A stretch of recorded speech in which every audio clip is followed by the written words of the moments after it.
Phone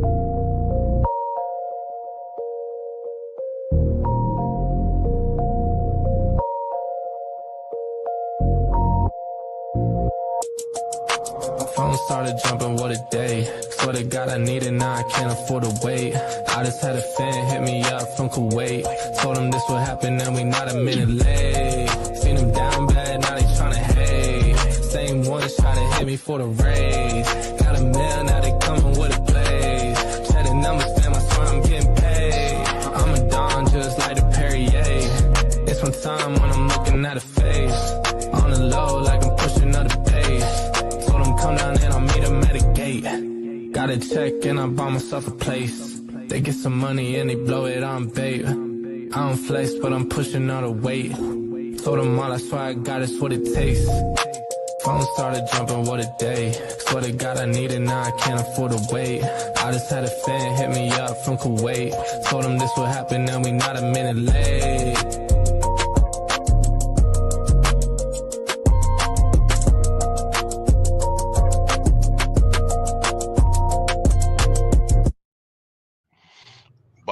Ba. Boom. What is up? What is up? What is up? What's going on, everybody? You know, same old, just another day. CC. CC's with us today, gonna join us. Welcome. Oh, thanks for having me. You know. Absolutely. This is the new dream team, y'all. It's all of us. Anthony, it's in reverse though. It's like us and then one white guy. Love him to death though. My boy Johnny, let's go, baby. Johnny couldn't join us tonight. He had some prior engagements. Anthony will be back. This is the new dream team. That's what we call ourselves. Or that's what I call us. I don't know what they call themselves, but yeah, I call us the dream team. Oh, speaking of, I'm glad you said that, Drew. We need to give a thank you and a shout out to Pissed Off Performance. Thank you to Anthony. He's the one who's sponsoring the StreamYard platform, so we're able to bring this thing to you guys because we're now on our own platform and we are going to be growing it. So keep that in mind moving forward. And as you can see, the links down here and also the links on the Facebook pages, it's slowly getting out. Some people are still asking how to find it, get on it, but we're slowly getting links corrected and getting stuff done. So shout out to Anthony. And so it's cool. We got our own platform now. So we can continue to bring you guys good stuff. Absolutely. Pissed Off Performance, baby. I don't know why y'all want to see us, but I'm glad you do. I'm glad you stay tuned. You keep us in business, baby. Keep us in business. I don't think they want to see us tonight. I think they want to hear from Josh. I don't know. They probably don't want to see us at all. No. That's not what they're here for. Absolutely. CC, how you doing? I'm great. You know, as y'all can see, I am sponsored by Futaba, so I got some great news coming out. All right. Futaba is back. They have been doing renovations to their buildings, and they got new owners, co-owners, and they are ready to sponsor more events at NPRC. They're ready to sponsor more drivers. And if you're interested, if you're hosting an event, or you've been running Futaba for a long time, guys, reach out to me.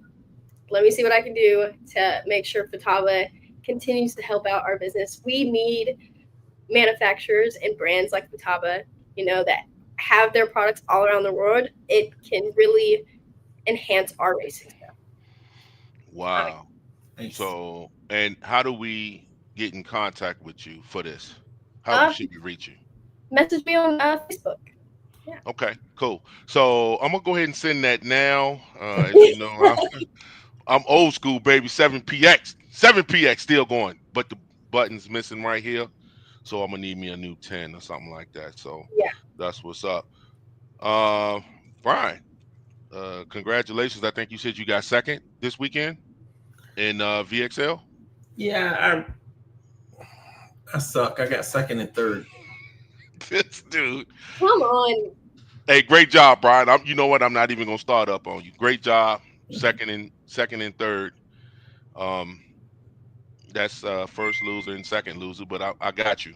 Good stuff, brother. Somebody had to take it, so I'll just go ahead and be it. Hey, I can't hardly compete with those little young guys anymore. They're killing me on that tree. Here, I thought a double A would take it, but no, that ain't good enough no more. Yeah. Oh yeah. Yeah. Well, we pick and choose our battles, Brian. This That's was it. not the battle that you picked, so I got you. That's it. Um, Thank y'all for tuning in tonight. We have Mr. Josh Cyrul coming on talking about tire stuff, right, Brian? Yeah, we're gonna talk about tires tonight. I'm gonna get him to go over some stuff, give some people some meat to chew on with tires, and maybe give us some little tech stuff that maybe we didn't know that some of you would be curious about. And then we're gonna talk about these reds and purples that seem to have a lot of chatter and everybody's wanting to know about. And so yeah, we're gonna let him tell his side of the story, and since he's the man behind the tire. But I will say this before we get into it. I had made 2 sets, and I did test them for the first time this weekend, and I only had 3 runs on it. First pass on the in the SE car, I just did a shakedown, if you will, and it was like 170 just to see if it would go straight, because I'd done a lot of other stuff to the car with some upgraded stuff. Second pass, I turned it up, went a 165, and then the third pass, I turned it up and went a 155. So, but it was nice, smooth, straight. Didn't hear any chirp, bark, nothing. It was just, and some people were having trouble getting out of the hole, but it left, it smooth, it stable. I was like, okay. So actually, because normally I would run whites. Right. And, exactly. I'm telling you, there's something there. And like I said, I had to put the car away because I was trying to get my other car ready. So practice is about over. But I was quite impressed with them. So for those who are skeptical and wondering and seeing if it's something they want to try, you might want to give them things a shot because they work nicely. What's up, Nick? What's up, Brad? Clay? Yeah. What up, Brian? Let me ask you this: were you, what prep were you just using? PJ1, or did you use a lot of other different stuff? Or you know what I'm saying? I use Hydra. Okay. All right. So yeah, you were testing with Hydra. Okay. That's what's up. Yeah. Okay. First time out with them, but they were nice. I was impressed. And like I said, I was only 3 passes, so I'll get more time as time permits. But was it a place that y'all raced before? Like, was there any prep on the ground? Was this just straight off the launch? It was SoMod.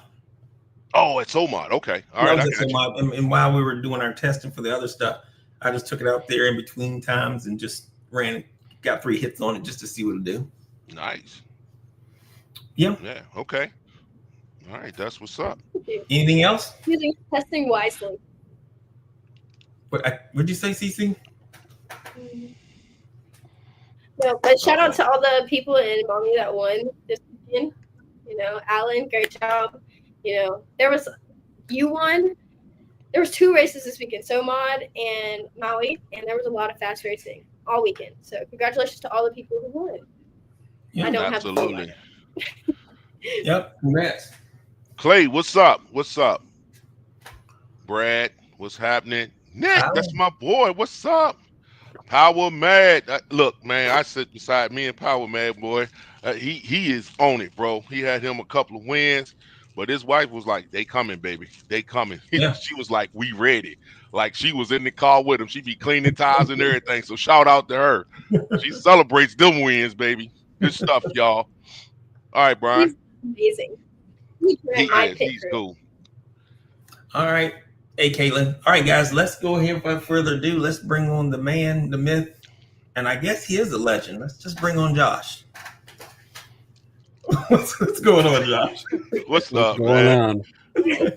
What's going on? Well, Josh, here we go. Yep, it's been a while. First of all, let me ask this before we get started. Didn't mean to cut you off. I'm sorry. No, you're good. How are you doing? Let's start there. I'm tired. My dumbass went to Thunderdome this weekend, over there south of Chicago. So that was about 5 hours from me, except I tested a bunch yesterday.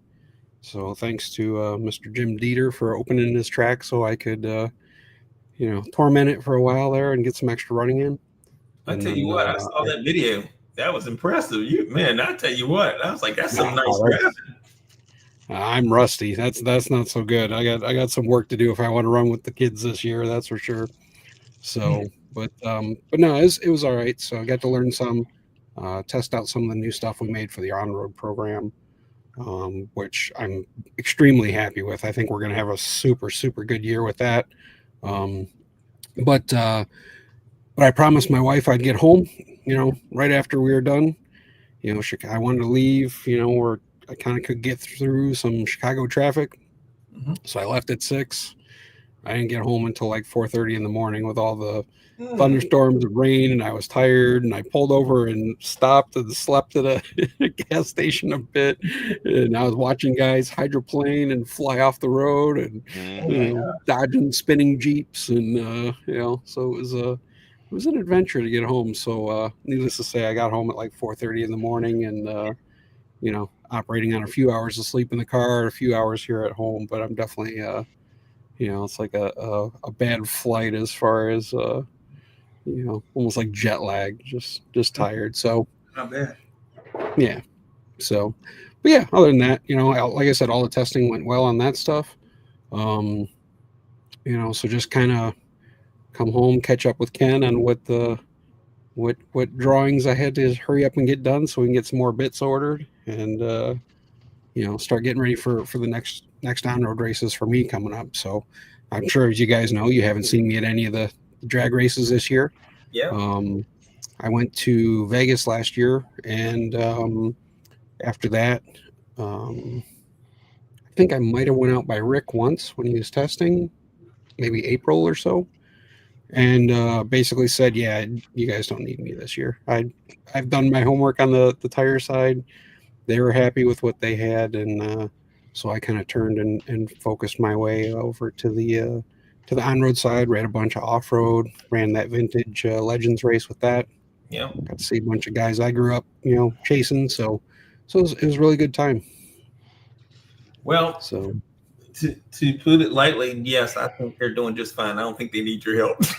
No, they don't at all. So it was kind of funny. We went to Vegas, and Rick kind of got mad at me because I got it sideways about 3/4 track and kind of went sliding across the finish line. And I don't remember if I hit a cone or a ramp or something. I didn't tear anything up, really, just a couple scratches on the body.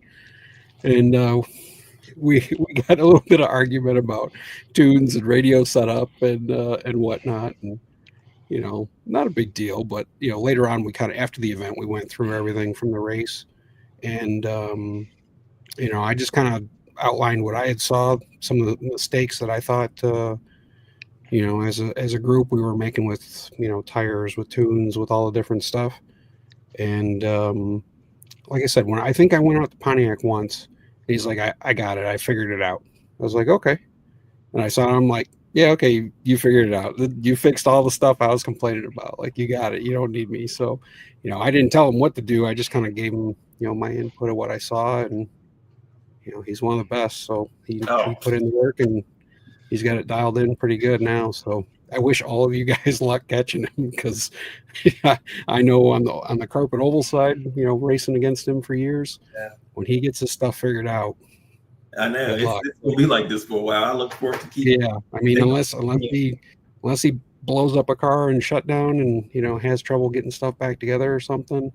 I mean, he's on his stuff, so he's going to be tough. And I think that's one of the things too that I kind of alluded to with the drag racing stuff. Every race you went to, somebody different there was some of the same guys that were like top 8, top 12 type of thing, but you guys didn't see anybody just every race just on it. And obviously from the on-road side or off-road side, we're used to seeing guys kind of get on a roll and do that. They get everything figured out, their driving's going, everything's just kind of clicking. But I hadn't seen anybody do that in the drag side, and Rick's doing it now. So it doesn't surprise me that it's him, but now it'll just be, long until something changes that kind of throws him off for a little bit, and somebody else, kind of runs with it for a little bit. But but as long as he keeps testing and working the way he does, he's going to be tough to beat for sure. Oh, So I think it's already been. I think they've already done planted that seed, and it's done. I know they're really excited to go to the hillbilly race. I don't think they've really done anything on the prep track, so you guys might have a good shot at him there because he's gonna be pretty green. But I know him and Ken are really excited to go after that one, and then I think they're gonna try and go back out to Vegas and kind of redeem themselves after struggling out there last year. That was a really fast surface, so I think they can run really quick out there now this year that they figured it out some. Well, since we're talking about running quick, let's just dive right into it. We're gonna talk tires tonight. Yeah. And we're gonna try to give some people some information, either that they already know, that they don't know, and maybe they can let me try that. So the first thing let's talk about is availability.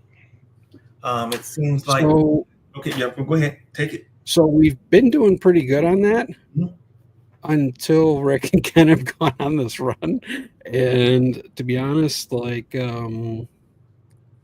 everything's suddenly is started moving out the door extremely quick, and it's always is kind of weird for me because the last few years that I was doing all the tire stuff by myself, usually we'd start to see a taper off around August. Like the June, July was always really solid, and then August it'd start tapering off. But I think with our compound and more people trying it now, and I think the biggest thing too is people understanding that our tires do work, but they're not like a plug and play thing. The size are different, the way they work a little bit different. You do have to adjust the chassis setup, and then once you do, then it's like, okay, yeah, now I understand how these work. And I think as people are giving them a little bit more of a legit shot in that respect, rather than just throw them on, wow, these aren't any good type of a thing. I think now more people are having success with them. And, in that respect. And that's a good question. Quick, I want to stop there because I know before we get away from it, we forget it. A lot of people don't realize that when you do run these tires, you have to do a little different. I know we do in the Mavericks. You do a little different chassis setup. That's something you want to elaborate on, or you just? Yeah, I mean, I think that kind of comes down to an entire setup philosophy type of a thing. Leo, only Leo. You gotta ignore him. So I think it's a lot to do with the setup philosophy. I mean, I've seen a lot of people really, from like wheelie bars being flexy or long, or where the rods are, just a lot of different stuff like that. Shock spring, oil packages, pistons, things like that. And one of my biggest things from all the years of racing and other stuff is you have to have something you can do consistent. And even trying to work with some of our, my own team guys running different brands of cars. For example, we had a couple guys that were, their cars were identical, but when they went to go run, none of them ran the same. And one of the big things that people don't realize is you can copy everybody else's setup, but even the way you stage your car and set it down, who's touching pushing down on a wheelie bar or lifting that up at the line or anything like that, you're really setting the car there at staging a little bit different. And at that point they're all different. They're all gonna react different off the hit. So I think that was one of the big things that I don't think people really realize, but I talked a lot with Frank Ulbrich the first year or so of this. Mm-hmm. He also worked with me over at General Motors, so we were really close and talked a lot. Obviously now with Rick, I worked a ton with him. So again, it's kind of developing like a consistent setup and philosophy. So mine's always been, I don't want the car to basically springboard off the wheelie bar. That's why DRC and everybody's kind of, I think, gone to the real long and stiff bars like we did. You want it to sit down on it and go, not springboard off of it, basically. in my opinion. So just stuff like that with with the cars. Also, like the typical SC tires, you have the two different diameters. So the outside will torque a lot, and it's kind of like twist the contact patch.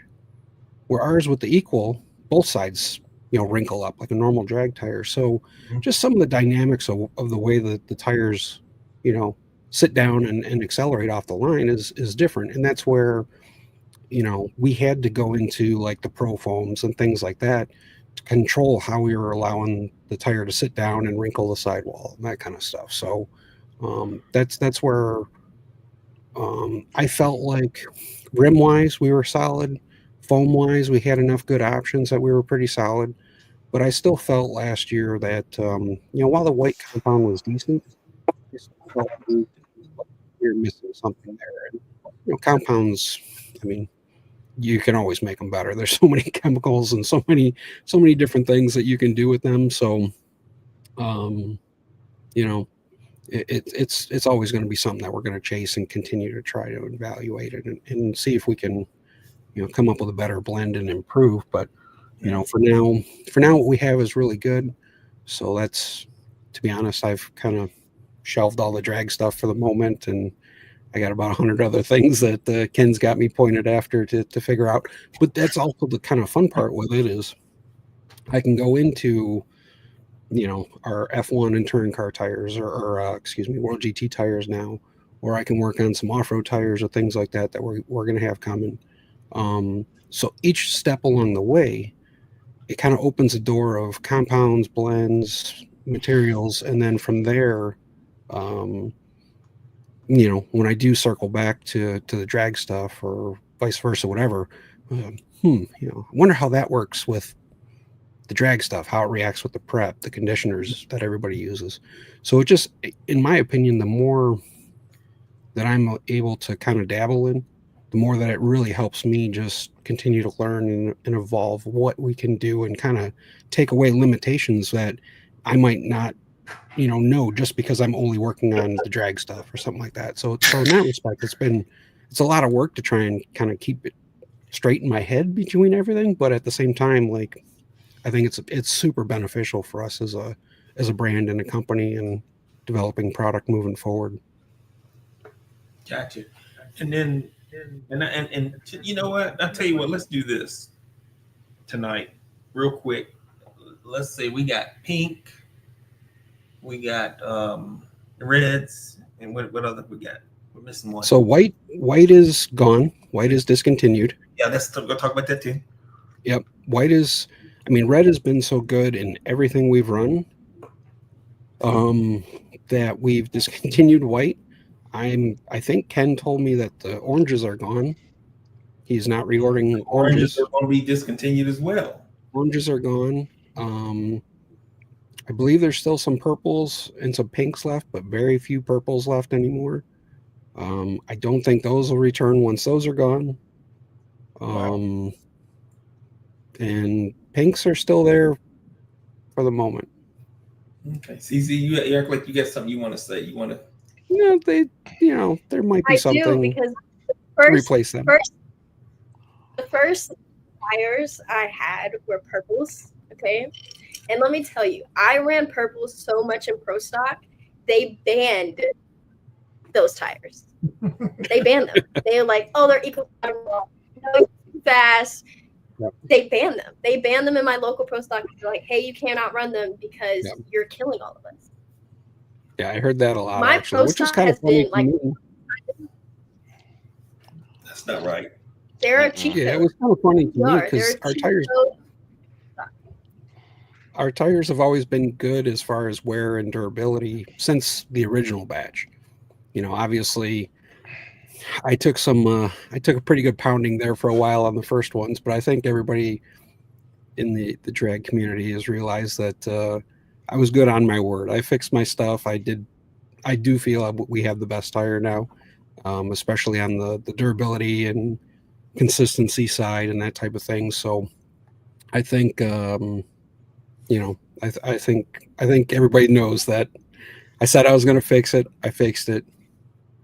Here we are. So Yeah, So, I remember where you started, and look where you are now. And man, I tell you done went through some. Oh, trust me, there was some dark days in my basement trying to figure out how I was going to get out of that hole. That's for sure. It was not good, not good. So Yep. I do want to answer one of the questions here though. It says I think Josh is working on a drag chassis. No, I'm not. That's Ken. Just That's so you Ken's know, side. Ken's I'm not. right now, Until Ken says, "Hey, draw one." That's his problem. I got enough other stuff to draw and do. So well, the DRC cars have been great. Him and Rick have been working on some stuff. So that's his problem. That is his problem, and he does the instruction manuals for our Accelerate cars. So that's his other problem. But okay. Well, why we know that Ken's watching? Let's go ahead and ask another question. I might get in trouble. Is there Brian, stop. You know what I'm saying, Brian? Stop poking the bell. Okay, Stop is there poking the bell. anything that's going to get discontinued on the front as far as tires? Oh, I think the hards are going to go away. We've kicked around. I just didn't want to say it, but okay. Yeah, we've kicked around getting rid of those things for a while, just because the extra hards are primarily what everybody runs. I want to say it's like 3 or 4 to 1 that we go through the extra hards, and to be honest, we're adding so many other tire lines and so much other product in these next few months that I think anything we can do to lighten the burden on Ken and Crystal is probably ideal. You got to figure they have their drag, the pro mods and the SC cars and all that stuff. And then we added now 4 on-road car kits, plus bodies, plus tires, plus spurs, pinions, greases, all the option parts. I mean, we've kind of, there's a lot of times I know it's pretty. It's honestly kind of amazing to think of how far Accelerate's gone in a year or two. I would challenge anybody to say that we're probably the fastest growing brand in RC at the moment. Really? And Wow. I sent them all kinds of CAD models and stuff today for more stuff to get going on. So, I mean, we're not slowing down anytime soon. I know this is not your level of expertise, or someone asked, I think it was Leo that asked, has the wheelie bar changed on the Maverick from the 2024? 24? Do you know anything about that? Only thing I know is that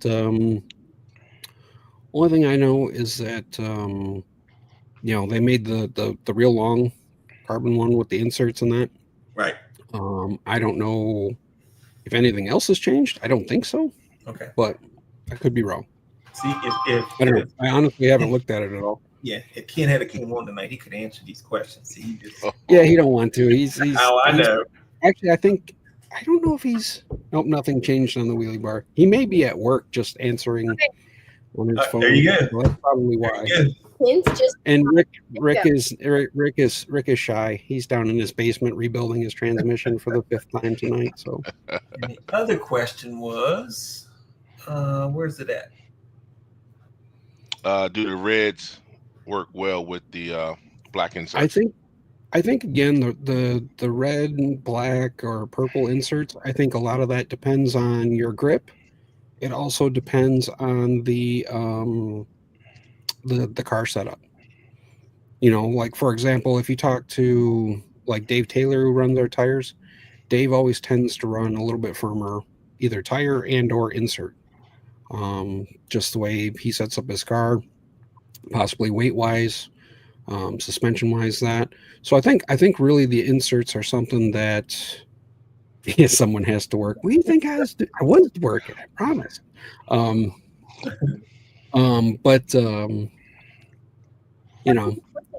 think the inserts have a lot to do with that. What'd you say? You sound muffled, honey. What was that, Cece? Oh, I said, tell him you're working. You're working right now. This is advertisement. Yeah. Well, I did that earlier too with my Facebook videos. So that's every time he picks on me about that, I send him a screenshot of actually how many views are cycling through my Facebook page right now, and the traffic that ends up funneling to the site. So that ends up usually being okay. So, All right. So it sounds like we have a little bit, and you guys out there, please ask questions if you want to know, because I know sometimes we get calls at the shop, or a lot of people's like, hey, I want to try the reds and these purples. yeah, What's the hype about it? First of I all, let's know. talk about the compound on it and how it retains the prep better. Yeah. So in reality, the red is like an evolution of the white.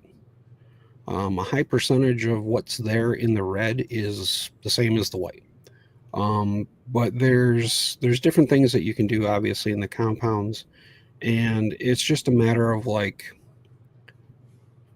it's kind of like when you're baking a cake. Like, you got to throw in certain ingredients that work with other ingredients to make it taste right. And a lot of that is what we kind of had to do to tweak to get, as you guys know, like, our tires before were really non-reactive to some of the preps and conditioners.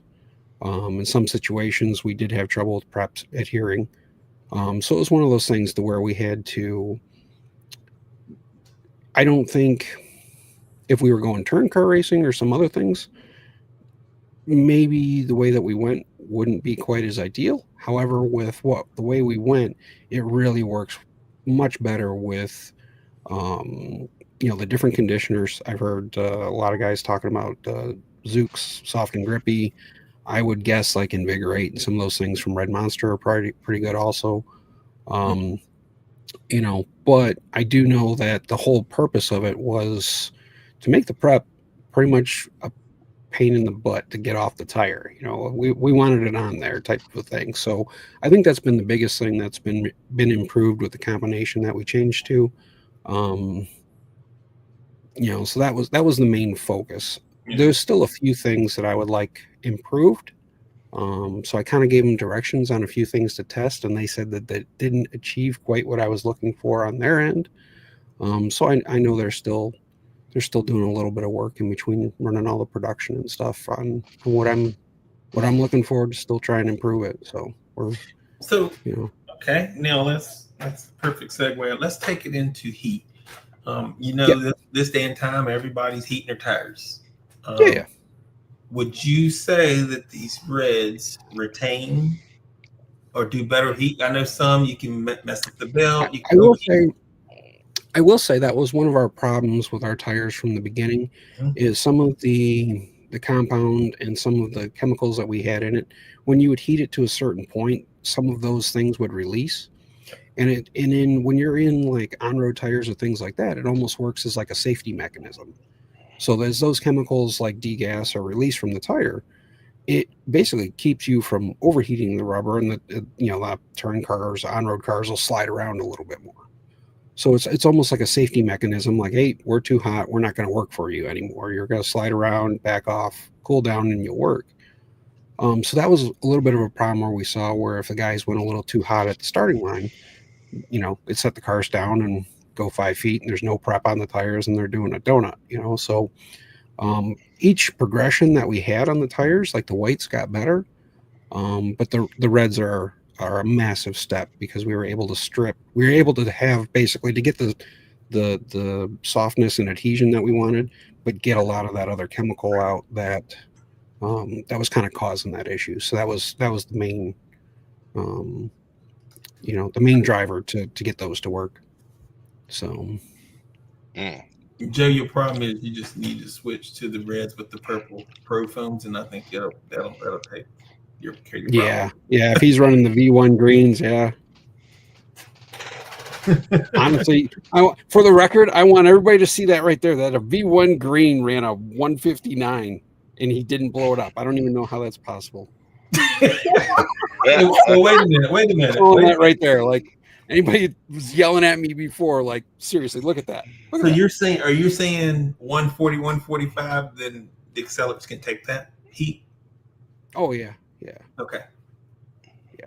Well, I mean, technically, like the belt overlap that's in our tires now, the belts and some of that stuff, like, I mean, technically they can run at 200, but I don't think that the prep in that is good at that. So I think right now our tire, from what our tire can handle heat wise, it exceeds where the prep should be for optimal performance from the prep. Let's put it that way. Yeah, because I figured by you testing them and you got, because I'm sure you're not going to release a tire or put it on the market unless it's legit. And I'm sure you got to put them through the torture test as far as, hey, the tire, you can heat it up to this before it starts to break down or not work or is as efficient as it should be. Right. No, so we've done our homework with the heat and that. I think the heat issue we don't really have anymore, with our tires now. Yeah, Ken says they usually go to the 150 to 160 range. So right, that's where I think they heat to, and then probably when they drop them down on the line, they're in the 130, 140 range. Yeah. So wait a minute. Wait, I got a question for Ken. So Ken, are you heating up to the tire to the surface temp? You're saying 150? I don't think so. Huh? I think they just go to that range because that's the range that they get to make the prep work, or in the range that they need the prep to work. So on an 80, 90 degree day, if the temperature, let's say, is 130 of the surface temp, would you heat your tires to that temp? I don't think they're racing that. I'm not at the track, but I'm going to guess from what I know of what they're doing.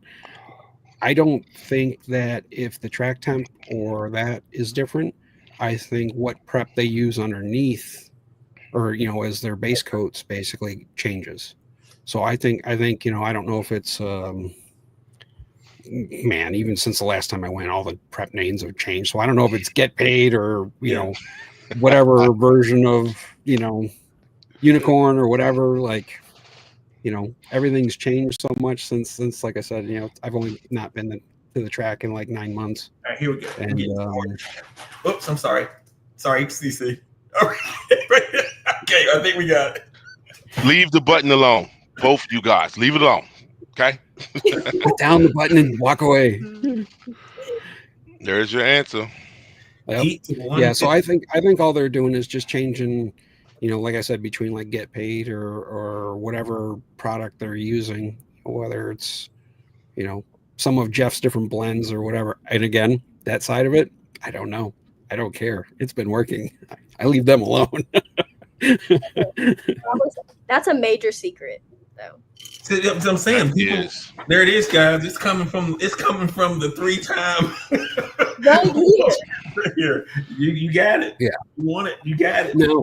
Now the biggest thing I think is being extremely consistent with what you're doing, your temps, your process, all that kind of stuff. The other thing I do find interesting though with them is I know a lot of guys have thought, this kind of goes back to that whole thing. More isn't always better. More heat isn't always better, and more layers of prep isn't always better. I agree. So the most what they've told me is that they're usually running, 4 or 5 coats max, and that's it.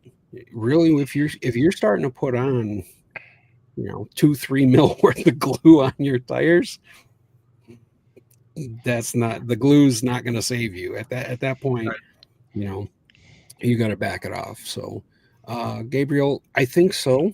130, 140, but they're heating to like 150, 160. So if you were to actually like follow them out to the line, they stage, yada, yada, yada, and you temp them there on the track, that's probably where they end up being when they actually take the hit, is around the 130, 140 range. Yeah. Because here's what we're trying to do tonight. If you go out here and you spent the money to buy these reds with these purple profiles, he's trying to, these guys here tonight, between Ken and yourself, are basically telling you, look, to make these work and work well, these are some things you need to do. Yeah. And that's the biggest thing is being consistent with what you're doing, not overdoing the layers of prep and that, but doing it in a manner too where you can track, you can test, you can repeat, you can find what's the best thing, and then systematically kind of move through them. So then okay, if it's a 70-degree day, I'm going to run 4 coats of this prep. If it's 90-degree day, I'm going to run 4 coats of this prep. If it's 100 and humid, then I got to run 4 coats of this or whatever, and that also goes into how the tracks are being prepped as far as, maintenance, because I know some of the races are scraping the line, some of them are like tape pulling the line, some of them are doing nothing and it's a swamp still, which I think is horrible. I'm a big advocate for at least trying to clean the line somewhat so that people aren't I'm sorry. Blowing up stuff again and that. So I'll let you take that one. I have no idea. I think Rick still uses naphtha. I do think some of the guys clean with brake clean. Yeah, our old tires, I know naphtha kind of ended up like glazing them. So I was always telling the guys that if you're cleaning the tires a bunch, depending on what prep you're using, sometimes you would get to a point where they would have almost like a glossy, like glazed feel, and then you would have to rescuff them to open the tire back up. I haven't heard that complaint with the Reds so far, so I'm very happy about that. All right, here. Why don't we just, Ken? Why don't you just call in? I'm saying. Also, don't be scared to sand. Scuff the tire when breaking them in. Most guys are not scuffing enough. All right, now that's that. I'm gonna get into that. Yep.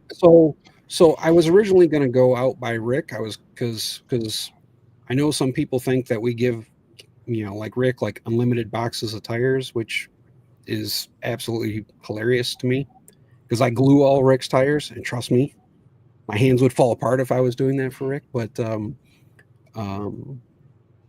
him and there you go, naphtha for heavy cleaning, and then a final with brake clean.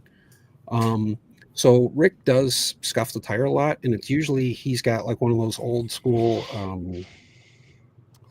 carbide files. I'll find a link to it and send it to you guys so you can share it with the group or here or whatever. But you just get them on Amazon. But he just really roughs up the tire, and he sands them until he gets the center groove off of them. And then after that, that's it. Now, if you do, and this is one of the things that I talked to Rick about going to Pontiac with him when I bring him some tires to break in, because typically what he'll do is I'll glue them, he'll grab them, he'll run over to Pontiac, he scuffs them in, and then he goes and runs. Like before a race, he'll go run a bunch of break-in passes on them, maybe 5 or 10 passes, and then puts them in the bag and puts them away for the race. So, typically, just to kind of clear the air on that, I typically glue 2 sets for Rick, 2 pair, with like his favorite is the reds with the purple pro foams. So I'll do 2 for him, 2 for Ken. They scuff them, they run them, and no lighter fluid. And a lot of times I end up doing the 2 sets for them per race, where I think they would even last longer. But guys crash and shut down or something happens, so a lot of times it's, hey, you guys got any tires? And a pair disappears here or there, and then it's well, okay, did you guys break any? No. Okay, well, how many you got left? We got 1 pair each. Okay, well, what happened all the time? So it's just one of those things that's kind of standard that happens through the races and that. So, and guys, they don't typically go through a lot of tires, like everybody thinks they do. They last pretty good. I might be wrong, but I'm one. Hold on, Brian. He gave y'all the combination. I don't, so y'all make sure y'all. He just told you. He said red. Yeah, with so the purple. I'm trying to do a better job with the videos. I finally, after Brian wanting me to do a mounting video for forever, which everybody asked me, hey, do a mounting video. I hate you all because you didn't just order rims and tires and foam. You all ordered pre-mounts. You suck. Well, because we seen yours and we looked at ours going down there all wobbly. We're like, well, might as well just save up the extra $1,000. So, worst idea ever was to actually do a mounting video. So, but I did it, and that was nice. Made me glue more. I was looking at it the other day when I was gluing the red and purples. I was like, okay, what did he say? And I took my little Dremel and went through it. I was like, oh yeah, it does make a difference. Yes, yeah, it makes a big difference. And we got in some of the pre-mount orders for this month or end of last month, and I don't think Ken was too happy with me because I spent like a week mounting tires. So, yep, yeah.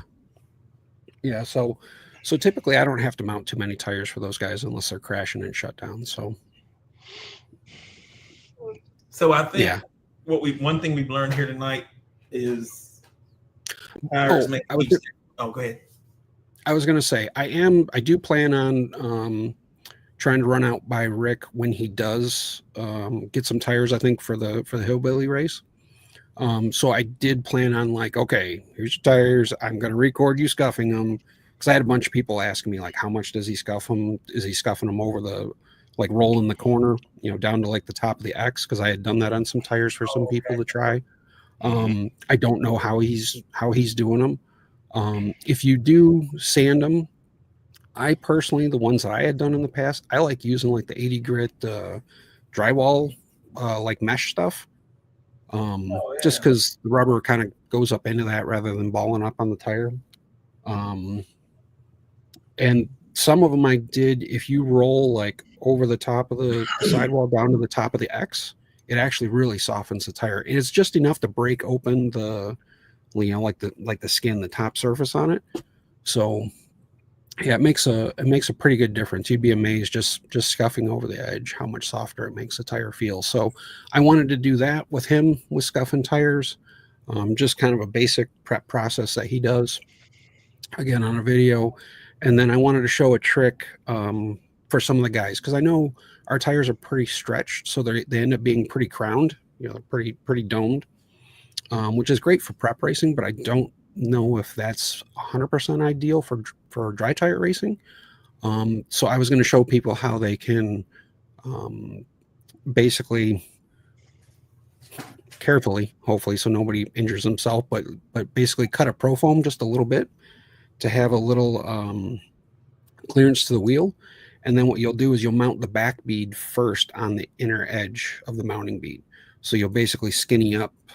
It's kind of like running a narrow rim, but not like our old narrow rim, but it does flatten out the tire a fair bit to where that might actually be better for dry tire racing. So I was gonna make a video of showing how to do that. It's something I wanted to try for a while. I haven't done it. I'm a slacker. I've been too busy playing with 12 scale cars and big 10 scale cars and other stuff. So this brings me. Oh, go ahead, Drew.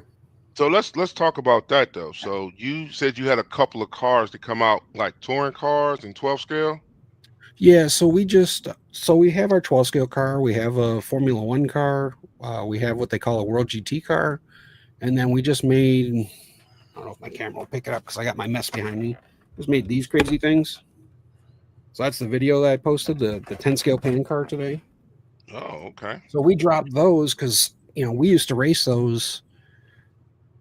Oh man, back in the 80s and 90s. And that was the first class that I made a world championship A final in. I loved racing those things. So I qualified fourth in 1994 at the world championships in Germany.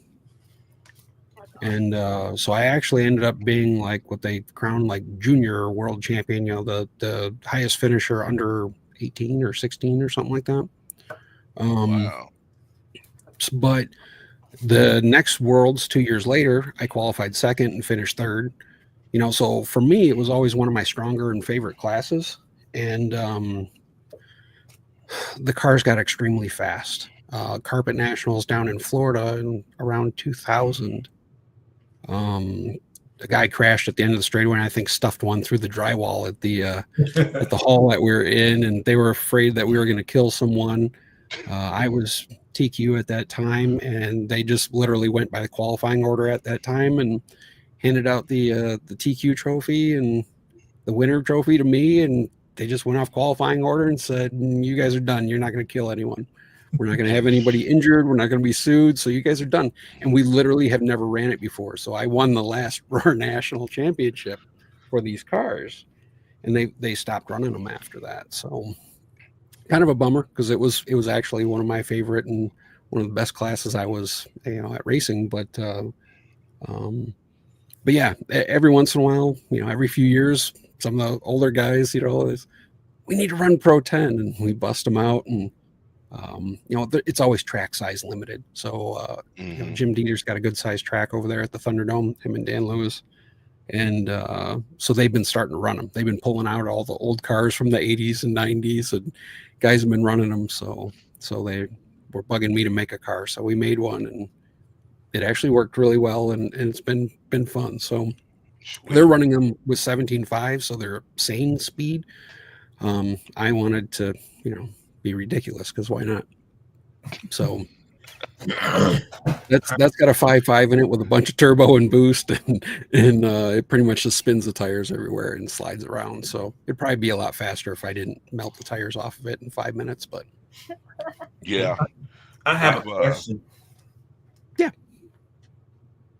But I want Drew, go ahead and finish yours, because I got to read. Somebody wants me to ask this. Go ahead. I'm listening. This is between me and you and Josh. Don't tell nobody else. Nobody else is listening. But you got to kill this rumor. Does Josh glue Rick and Ken's phone to the rim? I do not. I actually make sure that none of the foam is glued to the wheel. So that is actually one of the tricks of the Pro Foam. I want, when the tire sits down and kind of, wrinkles up and torques off the line, I don't want it tight to the wheel,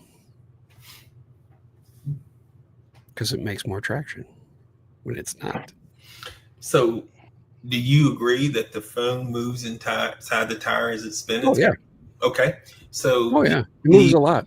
Of course. I agree. So do you believe? If you want to check it, you can always use a paint marker and mark the foam and mark inside of the tire and then cut it apart later. And you can do stuff like that if you want to learn something. But yeah. So now, do you believe in? Dang, I forgot. Actually, a little tidbit: if you cut open a touring car tire nowadays, the foam doesn't touch the wheel. The foam's up against the outer diameter. It doesn't touch the rim. Kind of like a Pro Foam. But when you go through a turns, it does. Correct. But not when you need to punch it to make traction for going forward. Okay. So what you're saying is we can't. Okay, wait a minute. I got to think about that. Yeah. Technology from one class to another. It all crosses over. It's just physics. You just, you got to watch, listen, and learn no matter where you're going. Oh, I know, Josh. I know you're full of tricks. I know you got a lot of tricks, but yeah. But no, I don't glue any of the foam to the wheels. Trust me, it's been tried. I highly don't recommend it. If you do get froggy and want to do that, I highly suggest putting baby powder inside of the tire so that the foam can slip versus the rubber. That may help also. But if you're running a Pro Foam like our tires, you don't need to do that. That's a waste of time. Yeah, Brian, don't ask a question and then tell him not to say nothing. I don't expect him to go that far. He's just going. Let's put it this way: some of the on-road guys have been, depending on the handout tires we've had at races, some of the on-road guys have been busted, like literally going to a pharmacy and asking for like the biggest gauge needle they have, and then filling it with baby powder and stuffing it through the sidewall of the tire and trying to pop some baby powder in it to get the and then the relief holes on the bottom got this white dust coming out of them. Oh yeah, then you walk over, and you can always tell. You walk over and you squeeze their tire, and like the white puffs come out.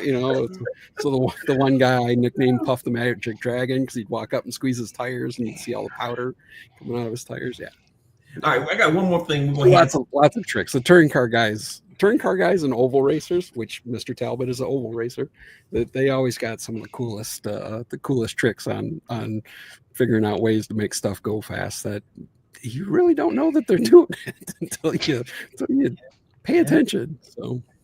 So let's talk about relief holes. How many? Yeah. Do you believe or think it's an advantage? Let's give people some information here to drill extra. So I was doing that for a while because I thought that the Pro Foams being closed cell, and as hard as these things are hitting off the line, but I was worried that they weren't venting and because again, we've done it in touring car racing where we'll actually drop a CA over the air hole, and then we'll drill a smaller one. You can kind of can change like the compression and rebound rate. But in playing with that a little bit with the drag stuff, you know, our original wheels, I was popping 8 holes in them.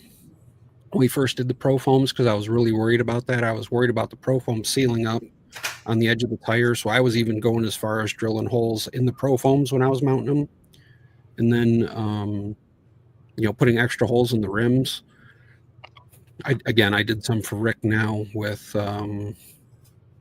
with 8 holes in them, the stock 4 holes that we have molded in them. There's no difference, so I stopped wasting my time drilling extra holes. And here's the thing with a really heavily tacked track, I don't know if you would need it. The only thing I think is, I think if you're doing like Rockwell and some of the guys are running air, you need pressure. You need pressure in the tire.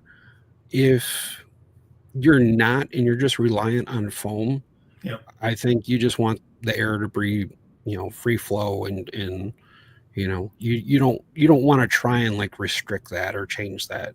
It was one of those things that when we did the air valve wheels and that, we did try running some just at like ambient pressure or normal pressure, whatever, however you want to call it.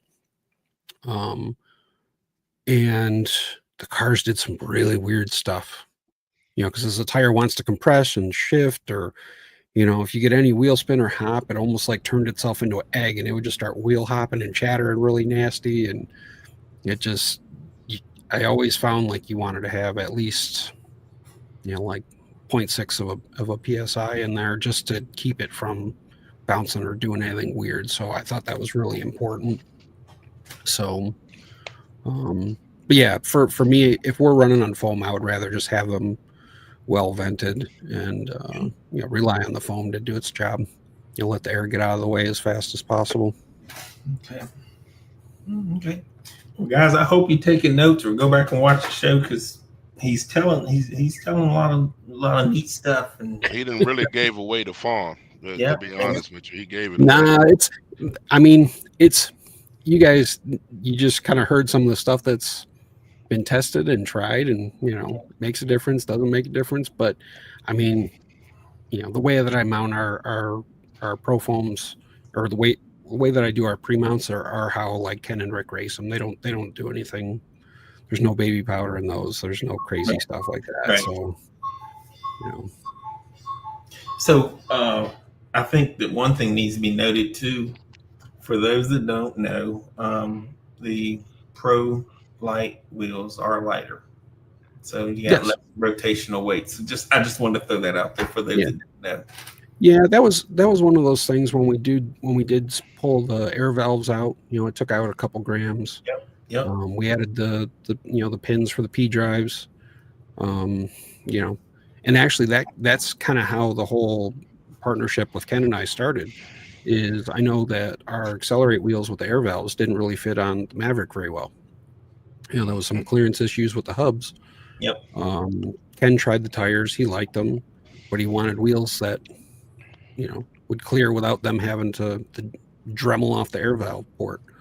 So so we talked about making a wheel together, and I told him I already had one with a bead lock and that ready to go. And it just happened to be the timing again. I ran at GLD and got all the way to the final against Dave, and I didn't care at that point. I was already in the final. I was happy. It was all Accelerate top 4, which was our first kind of major with a lot of success. And I stripped a hex in the main, or in the final. So that was if we're doing a wheel, how are we going to make the hexes stronger? Let's get ahead of that right now. So so then when we did that wheel with Ken, we added the P drives in, tore out the valves, and made them even lighter. And what I like about I don't want to get off track, but what I like about the hex drives is I think y'all were the first ones to come up the hex studs all the way around versus just one or two, whatever, which is better balance in my opinion. Yeah, and a little stronger. It was actually something even I worked with Dave Taylor on, because I know he was making some, Dustin, GFRP was making some, but I had to look at like minimum material thickness for injection molding, so I could still get the plastic to go around the axle shaft. So we had to make some tweaks from what both of those guys were making, so that we could make it producible, in the mold and into the hexes. And so, that's kind of how those came about. So, and we talked about a lot of good, but now I'm going to bring up, because it's called feedback. Yeah.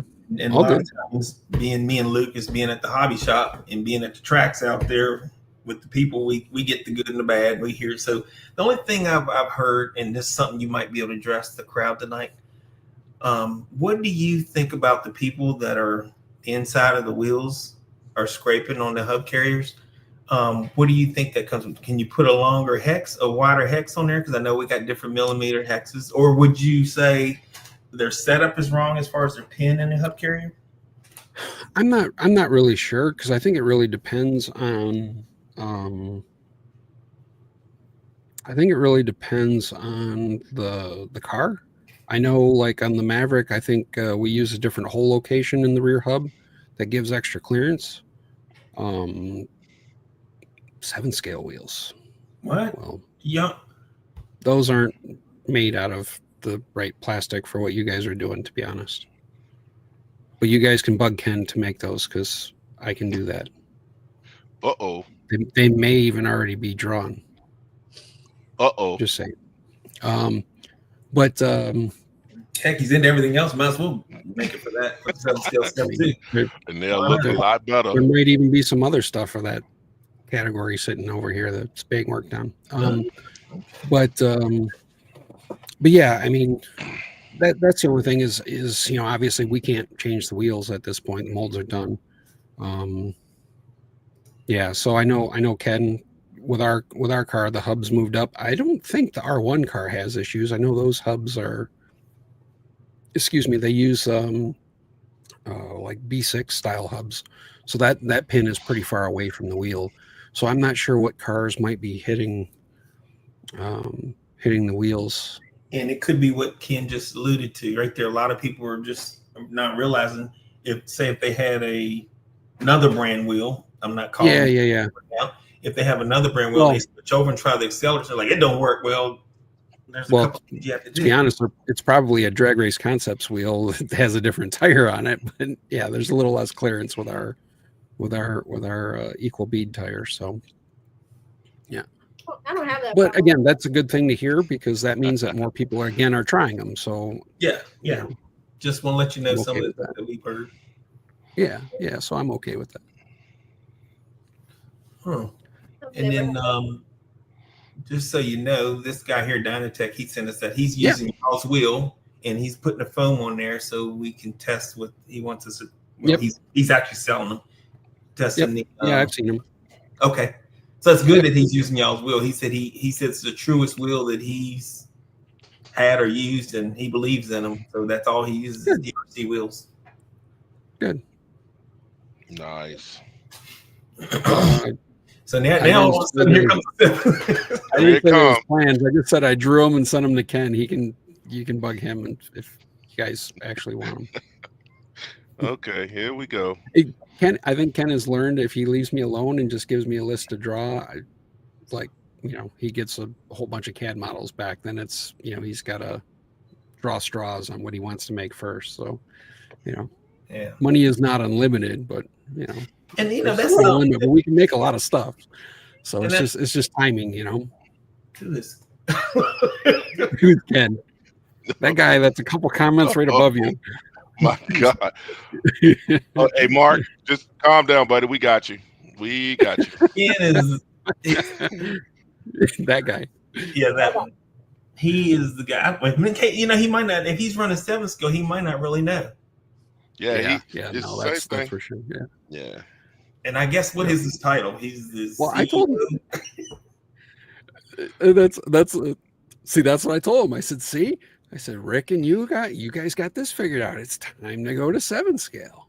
There's he just gave me this dirty look, and I'm like, hey, you're making me go back to all the on-road and off-road racing, Uh-oh. Gotta branch out. Gotta keep going.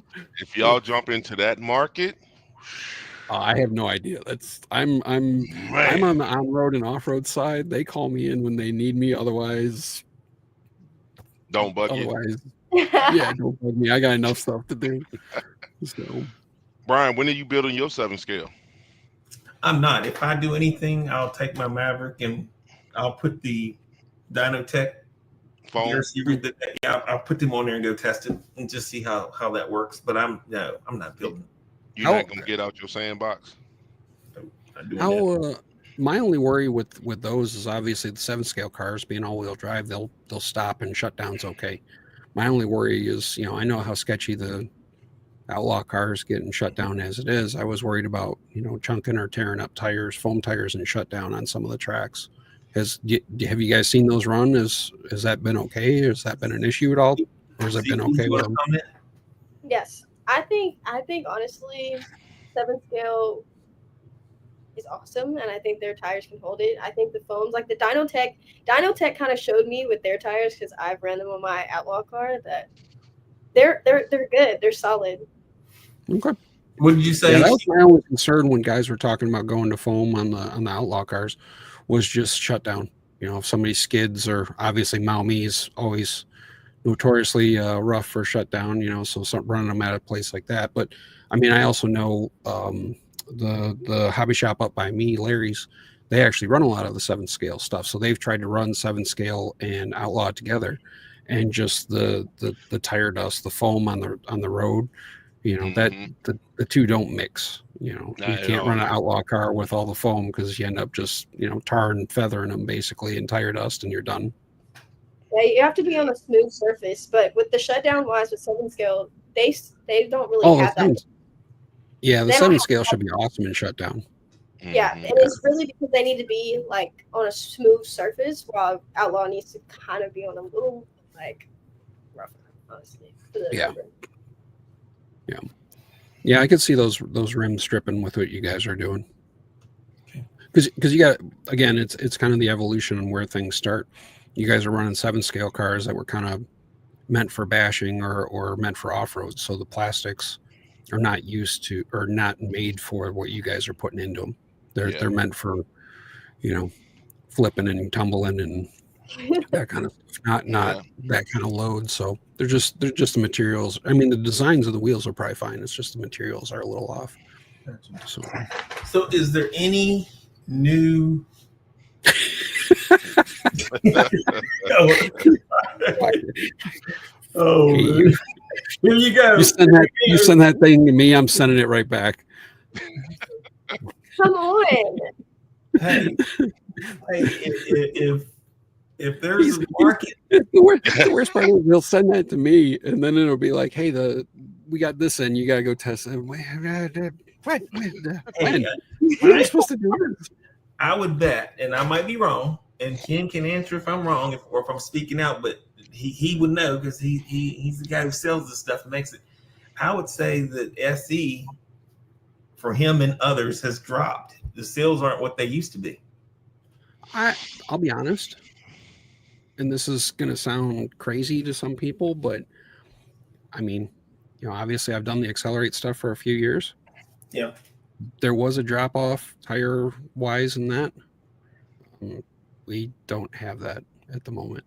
I think because we don't have that at the moment, because we've taken so much of the market on the tire side. So tire wise, no. The car wise, he would have to say that. I imagine that there is, car counts are down in that. Obviously with the rest of the Accelerate brand, with what we're kind of going into, I would say from where Accelerate was when Ken and I first partnered up, I would say it's over 3 times the size at this point, maybe 4. So I mean, it's we've gone a long way in a very short amount of time. So there's still a long way to go on where I know both of us want to be, but there's another 7 scale racer at the bottom. Here we go. Yeah. So I mean, there's another 7 scale racer. I mean, that is kind of the nice part with us, is we do have all the resources. I mean, obviously Ken has his foam tires with his Pro Mods. Obviously we do a lot with all electric on-road 12 scale and that kind of stuff. So I mean, we have all the resources. We could do it actually pretty fast if we wanted to. He done said it too. And they'll actually have a rim where they don't have to like put stickers on it. It'll actually, boy, shut it Yeah, I down. mean, but again, that's one of those things to where we would have to, I would want to take a trip and see a race and understand what everybody's doing and have everybody look at me cross-eyed, just like the outlaw category here did. Everybody, who's this guy? Who's this idiot? And then then we'd get to work. So obviously through this whole experience and obviously coming back with all the on-road cars and that, I've learned a lot over this last year or two. So I feel much more comfortable now in like my like kind of design process and thought process as far as when I'm going to make something new now than I did a few years ago. Obviously before I kind of trusted some other people to help me do some of the math and do some of the stuff to what they thought was going to work. And now I've kind of learned I gotta do the homework myself and make sure it's right. And, so since I've kind of changed philosophy on that, we've done a lot better. Also still make mistakes. Don't get me wrong. Of course. Yeah, absolutely. But it's been going. But that's awesome. Yeah, there you go. Across the board, most racers are not going to make a mid-season brand change, nor do we expect it. More of the focus is keeping the hobby shop stocked and available products. Yep. Okay. Really good. Yeah, that's honestly been our biggest thing, is just trying to understand obviously the seasonal shift now, adding so many different products, and understanding the race, because of course nobody orders anything until a week before a freaking race. Yeah. So it's also part of like trying to plan cadence on ordering or what races are coming up, or okay, if it's December and hey, we might be out of stuff for a week or two, not as critical. If it's right now or say a month earlier, knowing that there's a lot of races coming up, we have to try and stay on top of our inventory and ordering stuff just to make sure that we've always got things on hand. So that's one of the things that it's that scaling with a business, trying to make sure to scale the right amount, so you're not sitting there with tens of thousands of dollars of inventory just sitting waiting until it's time to sell, but also establishing a good pattern and plan to where we can keep things in and continue to have cash flow freedom to make 7 scale rims or things like that. he keep alluding to it. So I just you guys should know me by now. I enjoy the whole poke the bear, poke the bear. Okay. Poke So the bear, is there anything that you are allowed to speak of tonight to let us know? Is there a product or new stuff coming out? Oh yeah, that's what we haven't covered yet. I mean, I'm not trying to put you on the spot. There's stuff you can't talk about. I mean, Ken can chime in. I mean, if it's for my other stuff, there's lots of stuff. Like, there's stuff I forgot about that's coming that, oh yeah, that game, cool. Like, hey, I need some of those, so for drag racing stuff from the Accelerate brand itself, I can't think of anything off the top of my head. I mean, obviously there's a few things that are kicking around working on, but there's nothing. 5 per order. I'm gonna get to what Dino Tech just said, because I know that messes with Luke too. Luke wants to order stuff. Yeah, what is that in regard to? I mean, obviously, I don't see the hobby shop side of tires. Like Lucas can order, like if he wants 10, 15 sets. If Loopy don't have them, he has to order them through a main, but then you only can get 5. So he's like, well, how can I stock up before a race or something if Ken is sold out? So I wasn't aware of that. We're not trying to start that here tonight, but that's yeah. No, but to be honest, that's good for me to know. That's something that I hadn't heard of. you know, and I think for the most part, we've usually been pretty good at as far as keeping the tire stuff in stock. We've had a few holdups on getting some stuff in at times, but we've tried really hard. I know I've tried to pay more attention, and I remind Ken, and I know he looks more often. So I know he's been, you know, like we ran out of reds, and you know, I know he was talking to me about, you know, when we reordered and that kind of stuff. And oh, wait a minute, you should have shipped. You know, that's what are they doing? You know, so you know, I know from our side, our cadence and normal lead times, like we've gotten a lot better on staying on top of it. But Woo. there you go. So that's the DRC side. Minor changes. Just refinements, baby. Refinements. I like. I keep telling him he needs a machine edition. He needs a Rick Talbot edition, and you know, It's the turn same some thing. stuff up with Rick there. You know, You go build it out of the box, you get the same he's thing. like, the car's good. We run it as it is. This is what we're selling. So I tried to be the salesman. Well, guess what, guys? If we can't get them on here, if this is what we get, I'll take that too. At least I'll take it. Yeah, Right? I'm good with this. Yeah. I think he's texted more in this than he's texted me in like the last week. But I was at the shop, so Well, I guess since he's on here, it's legal to talk about the fur edition. You guys know what that alludes to. Old Chad yelling at him before every race. What is that? Rick?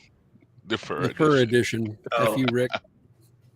I'm sure you've all heard Chad scream at him. Yeah.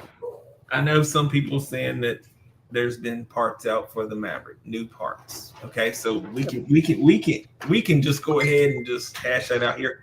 As far as that goes, I know that there's a transmission. Yeah, I think they did a big idler trans. Yep, that's out now. You can get that. Yep. No, wait a minute. I take that back. There's a plus 10. There's a plus 10. The laydown has not been released yet. Okay. Does that sound right? I have no idea. I know the plus 10 is out. When I say I really have no idea on the DRC stuff or what they've changed on some of that stuff. Okay. Um, All right. Can we get one rear and a 0 offset 12 millimeter? Is he talking about the rim? I think he must be talking about the rim. He must be. He might be talking about our F1 tires because we also sell F1 and OGT tires. But I don't know 0 offset. Yeah, just email me or ping me on Facebook and we'll see what you need, and then see if Ken wants to make it. All right, here we go. There it is. He did have me draw some really cool screws that I drew for our 12 scale stuff that Rick absolutely loves. So you guys will be seeing those when they actually come in. And they're like a titanium cool top hat looking screw with like a shoulder on them so that they locate in the carbon better for all the body mounting stuff. Keeps it all more square. So apparently Rick went digging through all of our on-road stuff and found them, and so I drew those today, so you guys will have them for the drag cars too. Nice. And of course, they're titanium and they're anodized, and you know, gotta have the bling. Roger, I think you just got your answer. Yeah, it's in production now, but I don't think it's arrived yet. So probably, I would have guessed probably a couple weeks. Drew, CC, if you want to know anything, now's the time. Yeah. I just have a question. You know, can I get some purples and don't run out of stock of purples because that's my cheat code for my pro stock. I need that. You know, I know we're gonna have reds for a long time. Are you talking the old ones or the current ones? You know, are you talking the current tires or the V4s? I need the old ones. I need the old ones. Send me a picture on Facebook, because I literally only have, I want to say maybe 30 or 40 pair of purples left. Like, and that's it. Like, the mold doesn't exist. We actually, because I, wasted so much money with the V1s and V4s not working for Outlaw all that great, to save some money on the mold, that mold was actually scrapped and turned into the Gen 2 mold. Yeah, those purples that are in stock are the Gen 2 ones. I think she's talking about the old, the V4s. Yeah, I think Yeah, she's the talking V4s. Yeah. I need the old So, ones. yeah, so there's a box right there. It's literally right there. See there? And You then- can get the I'm just whole only have box. Oh, there's a whole box. That's all he's Like I gonna said, I think there's only like 30 or 40 pair left. I know a few guys really like those for those classes too. So they because I put them up just on $15 on our site so I can get them out of the basement here. So we've had a bunch of guys just buy 5-6 pair of them just to stock up on them, which I'm happy with because I want them out of my basement. I'm done. I don't want those no more. Just Ken go didn't ahead want them, and so. buy them all, and he'll go ahead and ship them out to you. Buy them all, you good to go. You ain't even got to worry about it. Just message me some. We'll get you some. Yeah. One thing someone did ask earlier. Let's see. It's way up at the top. It was when you first Well, came on. it's Jimmy Wells, and he asks, "What tires would you recommend for what most will run? Will 3.0 index bracket and BXL?" You see how I just knew Brian? I mean, to be honest, I mean, it's gonna be hard to beat the Reds here for a little bit from our brand. I mean, I still think, once we get them back in stock, I still think that, at least from a mounting perspective and them being true and the way the insert works, I still think the Purple Pro Foam outperforms like even the double stuff in dry tire type applications and that. So I would still lean towards those, and just your conditioner of choice. Obviously scuff them up a little bit to get them opened up, but I still think dry tire or prep, it's going to be those. So, and again, I don't know all the conditioners, so whether it's the only one I've heard a bunch of our guys using is the soft and grippy. So I know for sure. I've had guys send me videos of Reds stuck together, and they're all happy that our tires do that. So I was like, okay, cool. So, So did you get Donald Moore? What color foams are? Yeah. Ken says that at GLD that box stock and pro stock guys are running red. So no, did you? I think that tire's kind of taken over all of our stuff because it's just that compound's been really, really good. So running reds. There we go. So Reds, even on my pro stock. So what and that's where like that video I got to make of just being able to mount them a little bit narrowed out so that the profile's a little flatter might be really advantageous for those classes that are dry tire. Because the way we crown the tires out, and that is to really help the sidewalls and help the tires from growing. So yeah, one of the tricks to get them a little flatter, like Ken just posted, is that the guys will run red or black because they'll kind of stiffen that up and stretch and flatten out the tire some. So. And just a quick story with Jimmy Wells. He's getting ready to come out with the race. I think it's in Illinois, and I think it's going to be the same time as the Hillbilly. So that's why he's asking and getting info so he can, because they're getting into it up there in that area. So he's asking questions, and he's been calling the shop and whatnot. So just trying to give him some info and get him going on in the right direction. Okay. Yeah, I think dry tire stuff, the guys have been on red or black. And that's one thing I will say. I know we made the black foam is supposed to be harder than it's been. That's been one of the things I've been complaining with our supplier for that foam. So the blacks have been slightly softer than like they were on the original batch that came out last year. So some people have noticed that they actually feel in between the purple and black, or excuse me, the purple and red. So they're a tick softer rather than tick harder. So trust me, every time they come in and we have to make them, I write an email in all caps. Are you sure this is the right stuff? Yes, it's the right stuff. It's just this batch that came in slightly softer than your requirement. We don't have any other options right now, but we asked the supplier to make it firmer. So, yeah. So, because I durometer all the inserts when they arrive before we start building all the pro foams here. Yeah.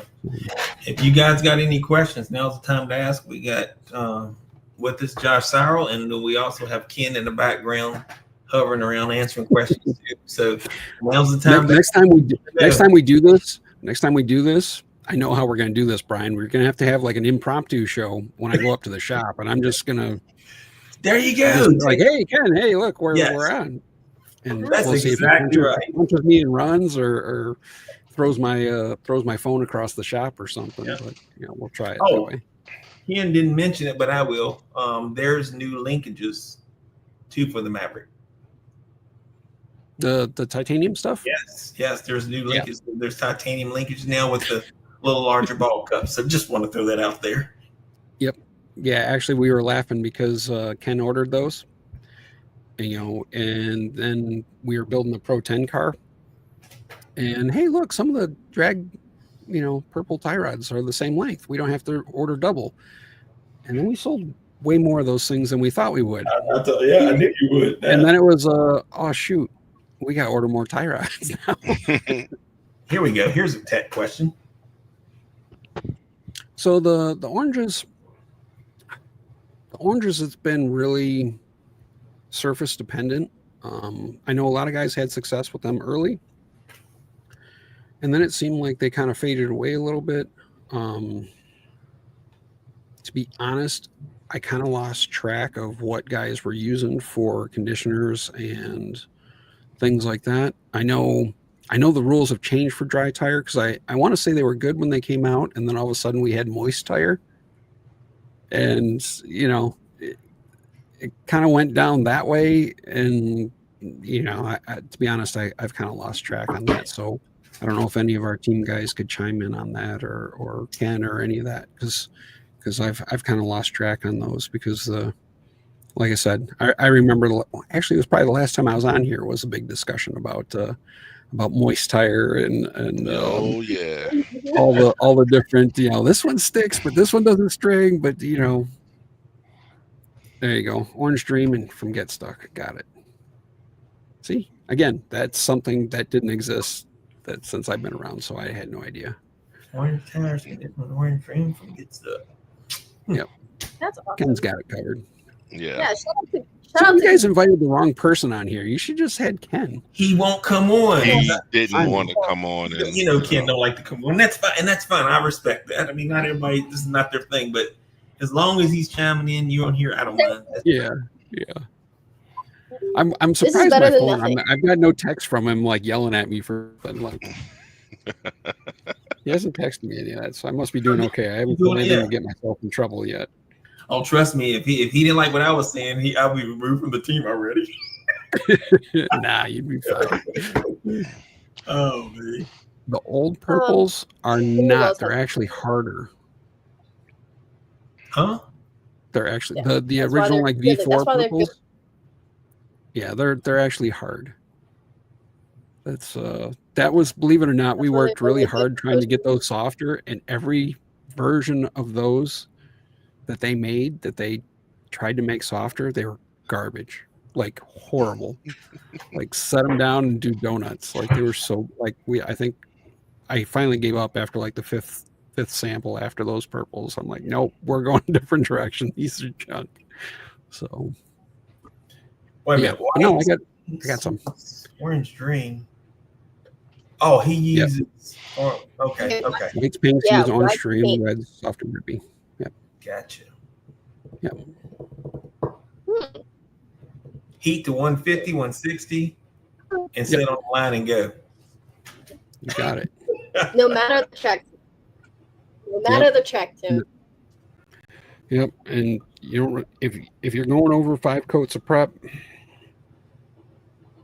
doing it wrong. You don't need more than that, really.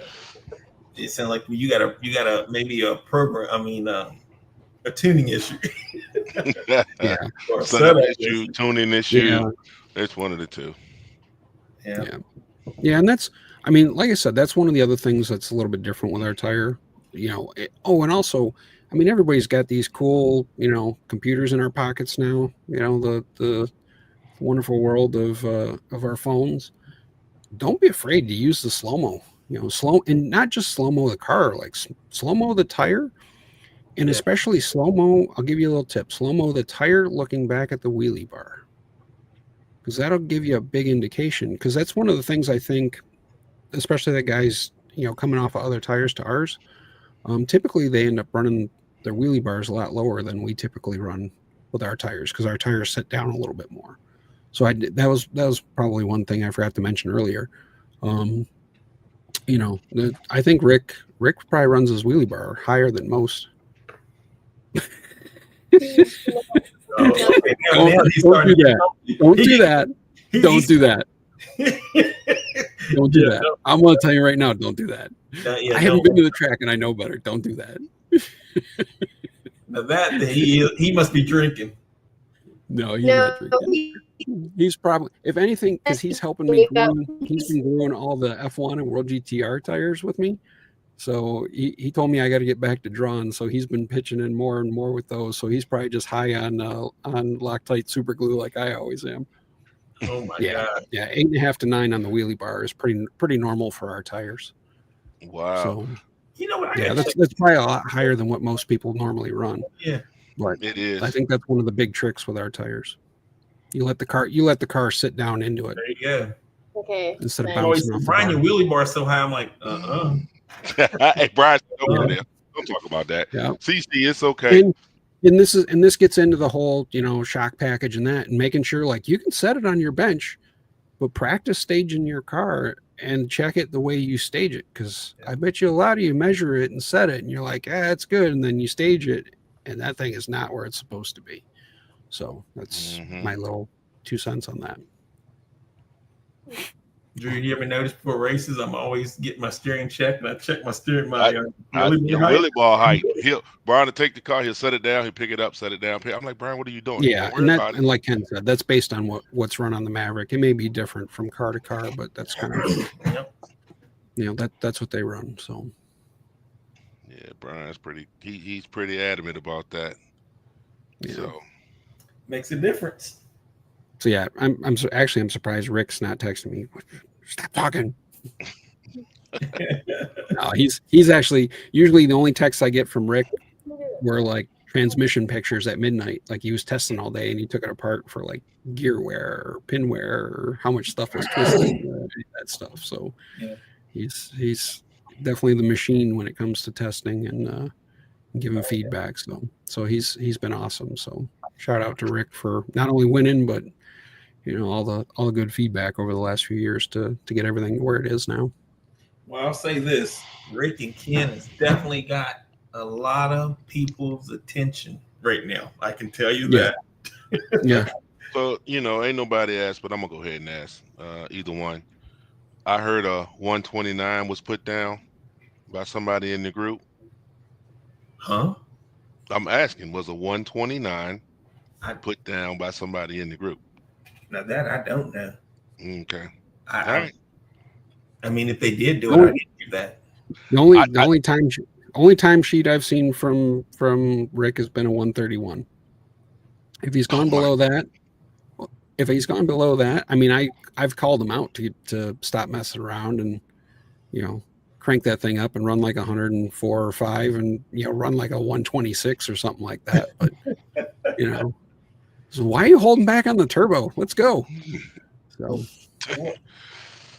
he gets. I think he gets scared of that to stop the car and shut down. He figures we'll get there fast and not have to worry about hanging on to it at that speed. So, I got a tech question. Did the side on the Reds, did the sidewall thickness change? No. Okay. No. It's the exact same tool. Okay. So, we don't need the Gen. We don't need the Gen 3 yet. We can wait for that. Okay. There it is. Okay, so not a 129, a 133. Oh, go ahead, CC. Yeah. Yep. Yeah, 131 at Pontiac was the sheet that Rick sent me. And everybody, when we posted that, everybody's kind of like, he ran a 131 and a 133 at Pontiac. And then, at the race, he ran a 133 because that's everybody's, we'll back it up at a nationals. And well, he did. So I will say, I've been out to Pontiac and I know everybody's kind of called that place a unicorn, but it's really not that good of a surface. It's very challenging because of all the cross cuts in the concrete. So it's abrasive, but it's very, very strange because you're never getting as much grip as you could possibly have. Like if it wasn't cross cut all the way down in that same texture of surface, oh my gosh, it would be rocket ship. But I know the 7 scale guys won't even run there because it's so abrasive. Like they'll mow a set of tires from brand new to the plastic in like 4 passes. Oh, wow. Just because of the wheel spin, because it's so abrasive. So it's really a unique place. That is nothing to sneeze at. So that's what I mean. And there's a lot of trees along the edges, a lot of pollen and that kind of stuff. So it's not it's not as great. I think like if Rick was testing at Maumee a lot more often or that, he would be down there pretty quick because that surface at Maumee is awesome. We're like Vegas. I'm really excited to see those guys go back out to Vegas this year. Because that surface, when the way Supa maintained the line and all that when I was there last year, that was fantastic. That was great racing. It was flat, lots of room.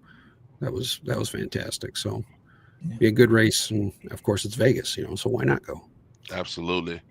Mark, let me go ahead and answer your question and fix this for you. Yeah, let me fix it too because I got. Go ahead. Because I'm gonna go ahead and shut you off and cut this off real quick. You running on 14 sales, they running on 2.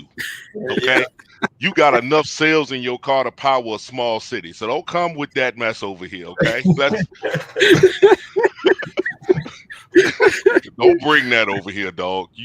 Hey, man. You got to remember, I mean, you guys talk about that. And I'm used to running these things that are, 60 mile an hour on a road course for 8 minutes, and there's 1 cell in these. Exactly. My whole car weighs more than one of you guys' battery packs. This thing is 730 grams. He goes, oh, that makes it better. 8 cells. Okay, yeah. 8 to 2. Okay. 8 cells.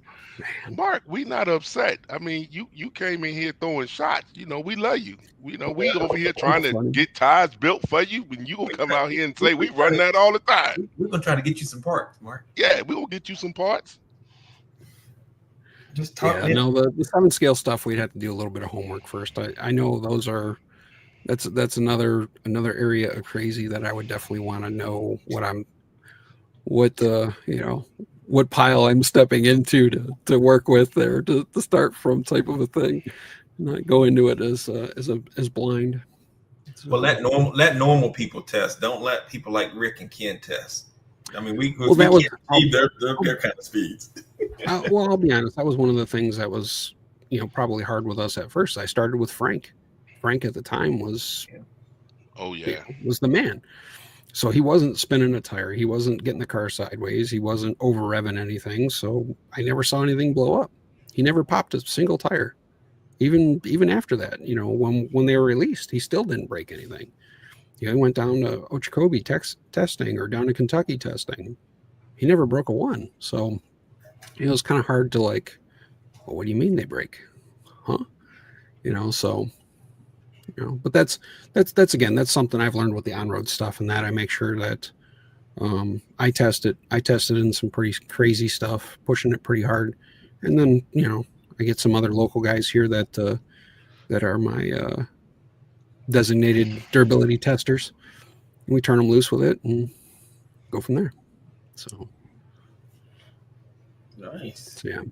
Amazing. No, I don't know what Ken wants to do with the 7 scale stuff. We've kind of talked about it, but we've been so busy in so many directions. So it's been there as a talking point, but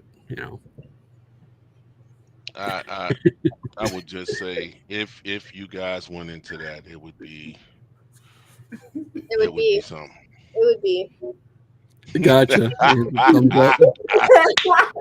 You know what? I'm tired of you. I will. It's a Yes, mini Ken is. brand. So Ken is, by the way, Ken is phenomenal with the drag racing stuff. We turned him loose with a World GT car on the road course. He would be a good candidate for our on-road durability testing. He needs more left and right wheel time. He's very good with the tree and the drag stuff. Definitely knowledgeable in that. But we need to get him doing some more. Actually, he runs really good with the oval stuff too. He's been running a lot of oval with Talbot, so Oh, he sweet. can turn Okay. left. Yeah, he can turn left. We got to work on his turning right ability. His turning right was Well, he not said it good. was ugly. Oh, it was not good. I kind Oh, when I knew he could run like oval and he had run good with Talbot, so I kind of figured he could drive. And then he went up there and started driving. I'm like, dude, what are you doing? You're embarrassing me. You're embarrassing me. It's crazy. No, he's never driven a car like that with that much steering. So the on-road stuff nowadays is pretty ridiculous. So Wow. yeah, set the trim to go up. Yeah. Well, we really do appreciate you coming on and like sharing some knowledge. Appreciate Ken chiming in. That's nice. It's just No problem. you know, And also again, same deal. You bugged me before about doing the mounting video. I did it. I hate you for it, but I did it finally. Feel free to ping me on some other ones because I need to get a couple more done with. I definitely want to do one with Rick with the sanding and just kind of his process, just to kind of show people because of course we want everybody to have the most success with the products that we make as possible. So putting all the pieces of the puzzle together is up to the individual racer, but if we can help make sure that our stuff is their favorite stuff to use, that's definitely the plan. So yeah. But Nice. Super V and Looper are just the spoke style. That's all. yeah. Oh, looks like we got a bot. Check that out. Cece, you have anything? Anything? We gotta. Thanks for coming on. I learned a lot. I took a bunch of notes. You didn't see me, maybe, or maybe you did. Every time I came close to the screen, I was writing down notes. Okay, no problem. Yeah, Like I said, I get yelled at because I do answer a ridiculous amount of messages on my Facebook, on my Messenger. So, if anybody has any questions, feel free. You always answer mine pretty quick. You're always fast on me. I've never complained. Like, dang, he's like I said, feel free. Not too many, so I don't get yelled at by Ken or my wife. Be appreciated. And yeah, so I have a question for you guys. Yeah. We make all this cool on-road stuff. When are you all coming to an on-road race? I'm racing on road, baby. We can see who can turn left and right like Ken. I can turn left and right. I'm doing on road. Maybe not that fast stuff. Yeah. I'm running. So right now they got us running VTA. I got a VTA car. Are you coming to EAs in 2 weeks? We were trying VTA Nationals. Yeah. We're looking at it, but I don't know. All right. That would be awesome. GTO2 is what I'm really trying to push for that trip to Japan. Nice. So yeah, can see if you can give me some setup tips because I'm getting blowed out.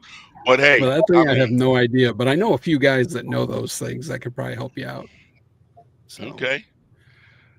If Ken I need to make a dirt oval car. Oh, you need to make a dirt oval car. If Ken ever makes a dirt oval car, I'm gonna have to get one. I will say. Oh yeah. Yeah. Oh yeah. I will say right now. Okay, you guys saw the video of me running this Pro 10 thing.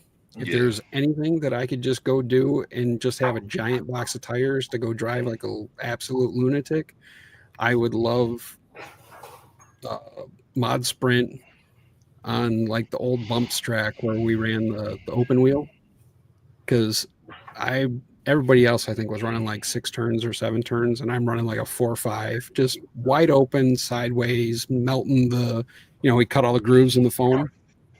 Yes. I would wear through all the grooves and I'd have a bald cambered out right rear every time after the run. And my buddy Pete, who's really good at all the dirt oval stuff, he was always laughing at me. He's like, "Why don't you motor down?" I'm like, "Dude, I ain't here to win. I'm having fun. Like, this is so awesome." So the dirt oval cars are awesome. I would love to do that.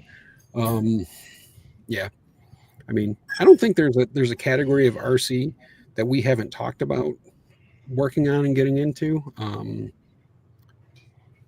Maybe like quarter scales or fifth scales. Has been the only things that we haven't talked about.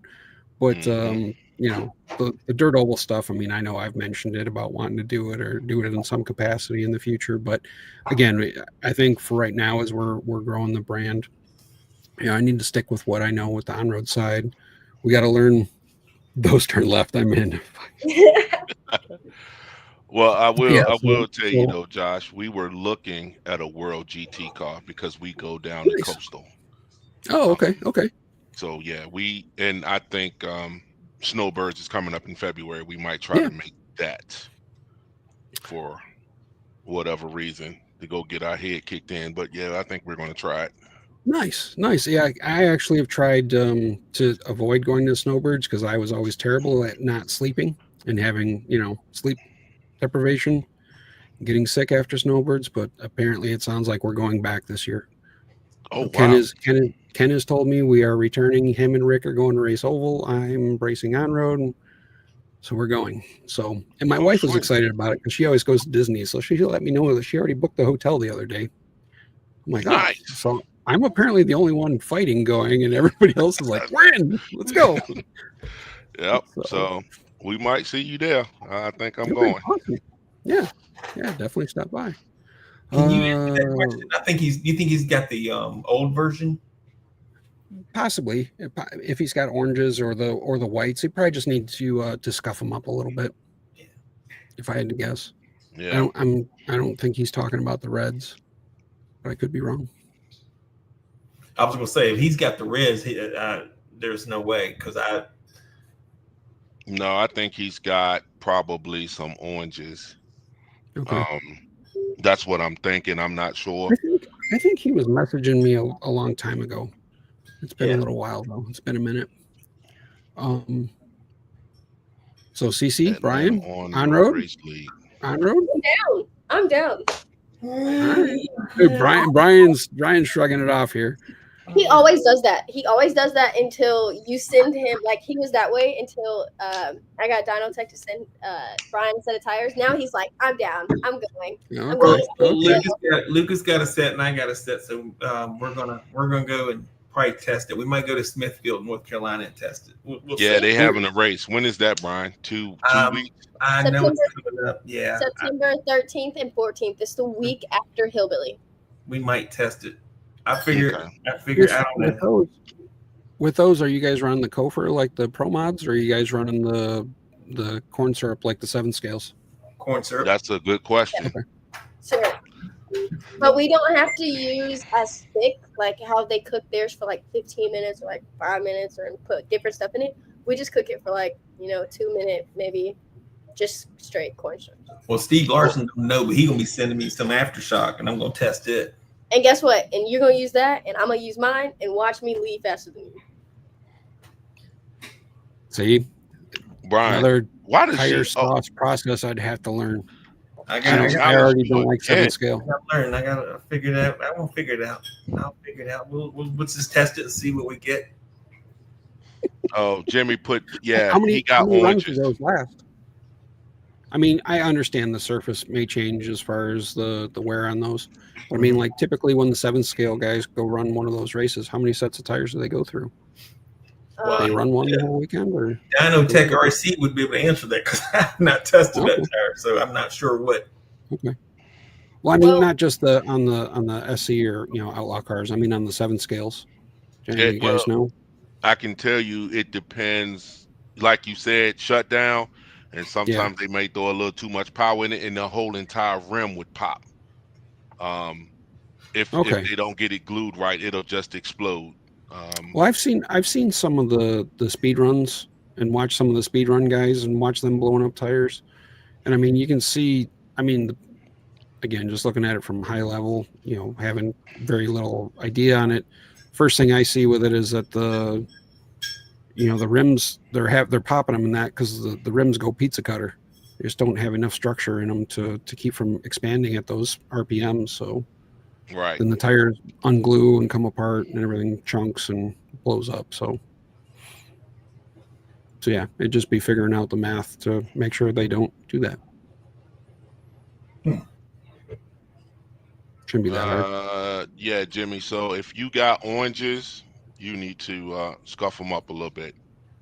Yeah, probably scuff them and use the orange. The orange dream? Is that what Ken said? Yeah. Yeah. I think that's. Or just replace them with reds because they'll probably be way faster. There you go. Brian got a stalker. Evolution, you know, we always got to keep making each step better, like I've always said. Yep. You know, we always got to keep pushing. So the reds are definitely a step forward compared to the the whites and. But congratulations. I mean, I think you guys, I remember when you first started, and I remember sending you messages, and I remember when you was 3D printing. I remember when stuff wasn't right. Oh, yeah. Free sets, I'll send you another set, I'll replace it. I'm sorry. We're still in testing phase. It was a lot. Stuff was coming apart. But look, get you now. You got it figured out, and you guys are well on your way. So that's awesome.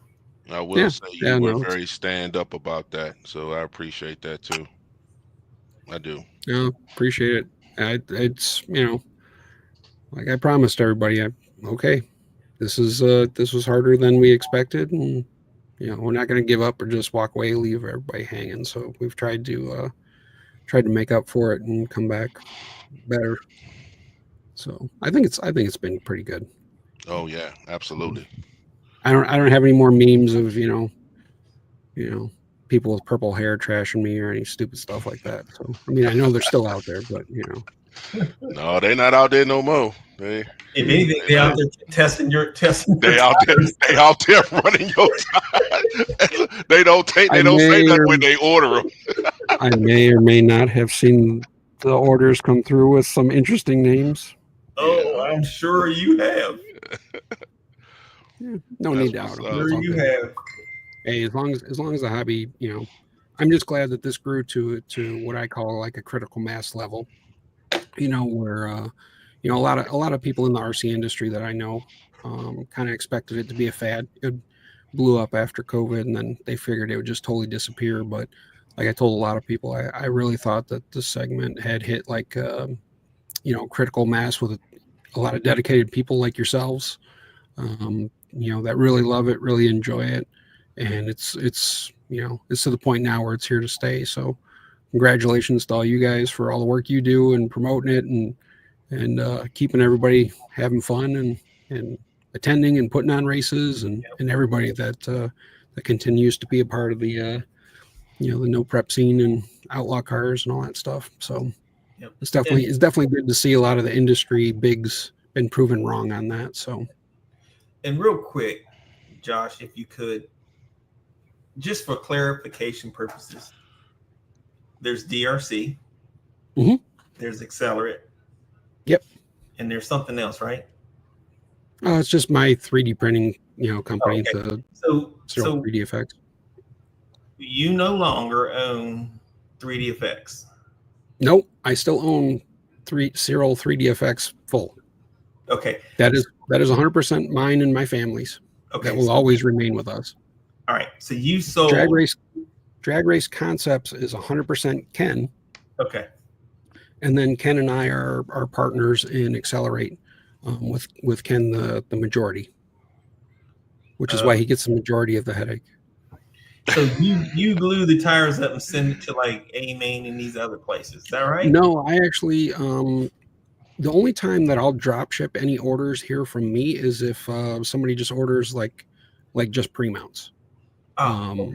So if it's just singles like that, that's why like sometimes if people get things from me, like it's not in Accelerate header cards or bags, because I'm terrible about, you know, asking Ken to, hey, I need some header cards, or I need, you know, the nice bags for the front tires or stuff like that. So sometimes if people order pre-mounts, they'll come straight from us here in Michigan.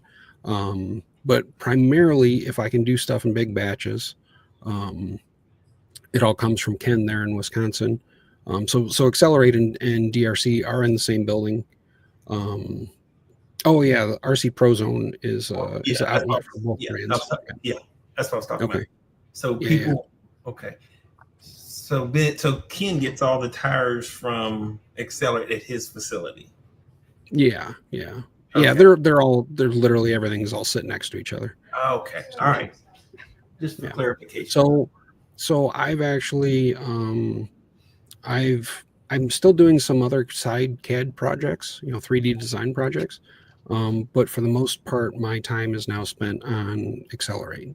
So I'm going out to the office there in Wisconsin at least once a month, sometimes twice a month for a couple days at a time, to help work on things, or body molds for the on-road cars, or different things like that. So yeah, I'm kind of out there more frequently. Okay. With the racing schedule probably coming up, probably a little less frequency for a little bit here, and then it'll probably pick up again. So it just kind of floats back and forth how much I'm there at the office. Gotcha. So okay. Yeah. All right. Thanks for clearing that up. Yeah. All right, guys. Man, thanks for sharing once again. Appreciate you taking the time out, coming on, and once again, no problem. Thanks for having me. And CC, thanks for coming on and joining me and Drewski. And right. Oh, never send her any fuel for the fire, dog. And what's gonna happen? My wife's gonna go back and watch this. You know that, don't you? You know what? You remember that other picture of you squatting down next to that car that's like half the size as you? Yeah. That's the next picture. I got it now. Okay, one more question. Oh, when will the I have no idea. car be available? Yeah, that's we got to wait for Ken to reply to that one. Probably in 26. Hurry up, Ken. Get those fingers moving. Probably in 26. Mr. Dabney, what's up? How you doing, Ken? Mr. Dabney. Again, I push for the August 1st release for a lot of the on-road stuff, or through the month of August. So I'm trying to push him to establish a cadence on DRC releases, but he just releases. He just goes. So that I could see that coming, anywhere from October to January 1st. So if I had to take a guess, if he's logged out for the moment. Well, I might know the answer to this one. Didn't y'all make the trans plate thicker and lower? No, or maybe am I thinking wrong? I know you made it. I don't know. Maybe that's the part for Ken. I don't know. The last things that I drew for the Maverick is I drew some of the bulkheads and chassis updates with the holes so that they were pinned. There you go. So yeah, 26 cars coming in 25. It's Ken. It comes early. It's like Christmas, but in October. Well, there you go. Okay. So CC, you can go ahead and pick you up one too. You know what I'm saying? She's looking at that GFRP logo on her banner there. Yeah. I'm trying to save Brian. I'm taking shots from Brian. Hey, I'm gonna say this. You know what?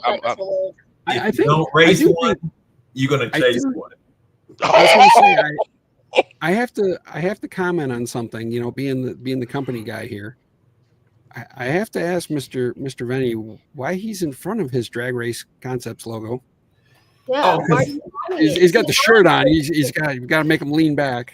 See, that needs to be relocated, and there's no Accelerate one on there. We're gonna have to talk about that.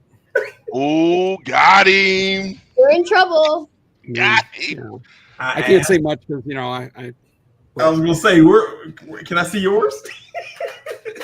I could turn this light on, and you could see all the mess of like 150 pair of Pro Foam sitting behind me. In all fairness, I'm and Cece's my witness. Her dad is in the middle of redoing my backdrop.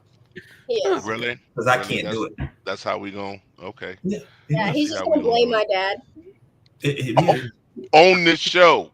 On the show, though. That's awesome. Yep. On this show. All right, let me see. Any new upgrades? What is that? The Prodigy? What, Ricky? I don't know what that is. Yeah, we've got all kinds of stuff for our Prodigy stuff. We had some different steering blocks for the 12 scale car that also work in our World GT and Pro 10. Ah, We made steel chassis for the cars. We have different roll center blocks or pivots and inserts coming. Um, let's see, what else do we make? We got small graphite updates in production. We have small updates to the steel lower plate coming. Like it's just, with the on road stuff, we're just, it's kind of like we treated the tire stuff as we're evolving through every single time that we're getting a batch of parts in. We're just trying to tweak tolerances and improve things. So that's ongoing. So there's lots of little stuff, but as soon as we get it in, we always post everything. But if you have any individual questions on any of that stuff, you can feel free to message me. So balancing tires, some guys do. I think Rick does. At least he used to. I don't know if he does anymore. I don't know. And then if you're on RC Pro Zone, a lot of times if you want to see the new parts, I don't know how Ken does it, but he usually has it on the featured, so that way you can kind of see what the latest part is. It's right on the first page. It comes in under featured products or something, I believe, and then we see what's come out. Every time somebody asks me about where something is on the website, I click on it and it all looks different. He's like an animal at adjusting and updating the website and cleaning all that up. So it just keeps looking better and better. So I did have some guys asking me about the sorting or making a column for our kits instead of flipping through and digging through all the categories and parts and stuff for our kits. So I gotta see if he can add that in there, which should be a pretty quick update. But yeah, the websites keep getting better. He's spent a lot of time on that. I know he built new ones, and I know the formatting for all the pictures was all totally different, so all the sizes were wrong. So it's thousands of pictures he either had to retake or resize and then load into it because they weren't loading correctly. So gosh, yeah. So he's if you see Ken a little thinner up top, it's because he's been pulling his hair out on the website stuff, but it's looking really good. Tell you, he want to boost his business. He should come on. I'm telling you, people would love to hear what he got to say. But he's doing a good job tonight, so I won't complain. Yeah, no, he's good on here. I don't think he needs to come on here to boost it. I think he could just continue doing what he's doing, and obviously, correct me if I'm wrong, Josh. It's working. Yeah. I mean, I'll admit I've been very, very lucky with a pretty decent Facebook reach. I was actually laughing today. And this is to be honest, like when we're talking about like sponsoring racers or things like that, it's kind of one of the things I also look at, like their online presence and what they're doing and how things look as far as, positive attitudes and things like that. Just for a crazy reference, in the last 28 days, I've had almost 150,000 views on my Facebook page. What? Period. Yeah. It's like, I don't know if you can see it. It's like ridiculous. So wait a minute, 150,000 views on just your personal Facebook page or the business? My personal, because you guys got to remember too, with racing, I was racing internationally when I was 15 years old. So I have a lot of people from all over the world, different countries and that. So a lot of my stuff ends up getting shared all over the place. So that's where a lot of times I don't typically even share the direct accelerate stuff because that'll kind of flow through its own streams.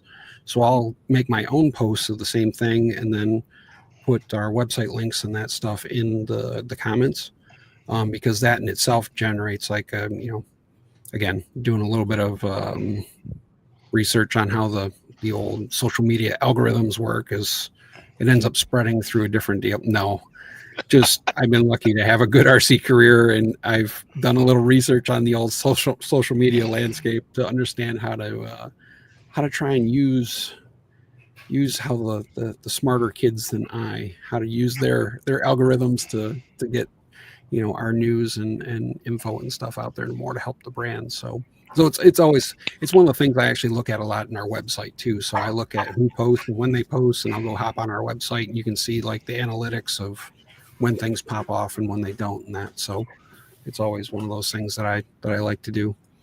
So Nice. yeah. Okay. No, she does not need a pic of my old ugly ass on there. I'll screenshot it and put you on my door at least. Oh boy. Yeah. You go on the wall of fame, sir. Yeah. You're going on the wall of fame. Well, guys. Okay. Yeah. It is time. It's time. We gotta go. 10 o'clock. All right. Thank you. Thanks for Appreciate having me, it. guys. Appreciate it. And I guess on that note, Josh, we'll once you come out with a few more things, guess what? We're gonna bring you back on. You can talk about those. I'm sure some stuff's coming out we don't know yet. Yeah, probably. Maybe. I'm sure. I don't know. I figure I've been away for a year. At some point here, I got to come back out to a drag race and hang out, and hopefully everybody has their own damn tires glued, because I'm not gluing any at a race. I'm gonna come and sit there with a apple pie moonshine in my hand, my feet up on a cooler, and just watch everybody else race and have fun. Yeah. You know If you you don't missed have it. your tires glued, I'm not gluing them there. So Yeah. No, I don't know. They don't tell me anything. Oh, what I see on the team chat. I'm sorry, we gotta go. This is you guys got to combat this, right? You realize you got to have a picture of her and do the same thing when yours We're goes out. literally twins. Like you what can't goes even. around. What goes around will come around. We literally will. look like the same person. Like there's No. difference between us. No, you do not. No. Right. No. Josh, we're gone. What is the difference? Take Guys, care. for previewing. Later. I mean, I'm not even gonna go there. One has hair and one does not, but let's just keep going. All right, Let's keep it end moving. this. I didn't say that. I didn't say that. This is a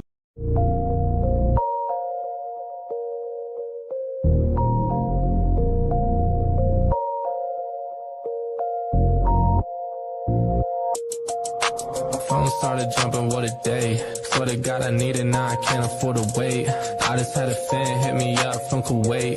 Told him this would happen and we not a minute late. Seen him down bad, now they tryna hate. Same ones try to hit me for the raise. Got a mail, now they coming with a blaze. Check the numbers, damn, I swear I'm getting paid. I'm a Don just like the Perrier. It's one time when I'm looking at a face. On the low like I'm pushing up the pace. Told him come down and I'll meet him at a gate. Got a check and I bought myself a place. They get some money and they blow it on bait. I don't flex but I'm pushing all the weight. Told them all I swear I got it's what it takes. Phone started jumping, what a day. Swear to God I need it, now I can't afford to wait. I just had a fan hit me up from Kuwait. Told him this would happen and we not a minute late.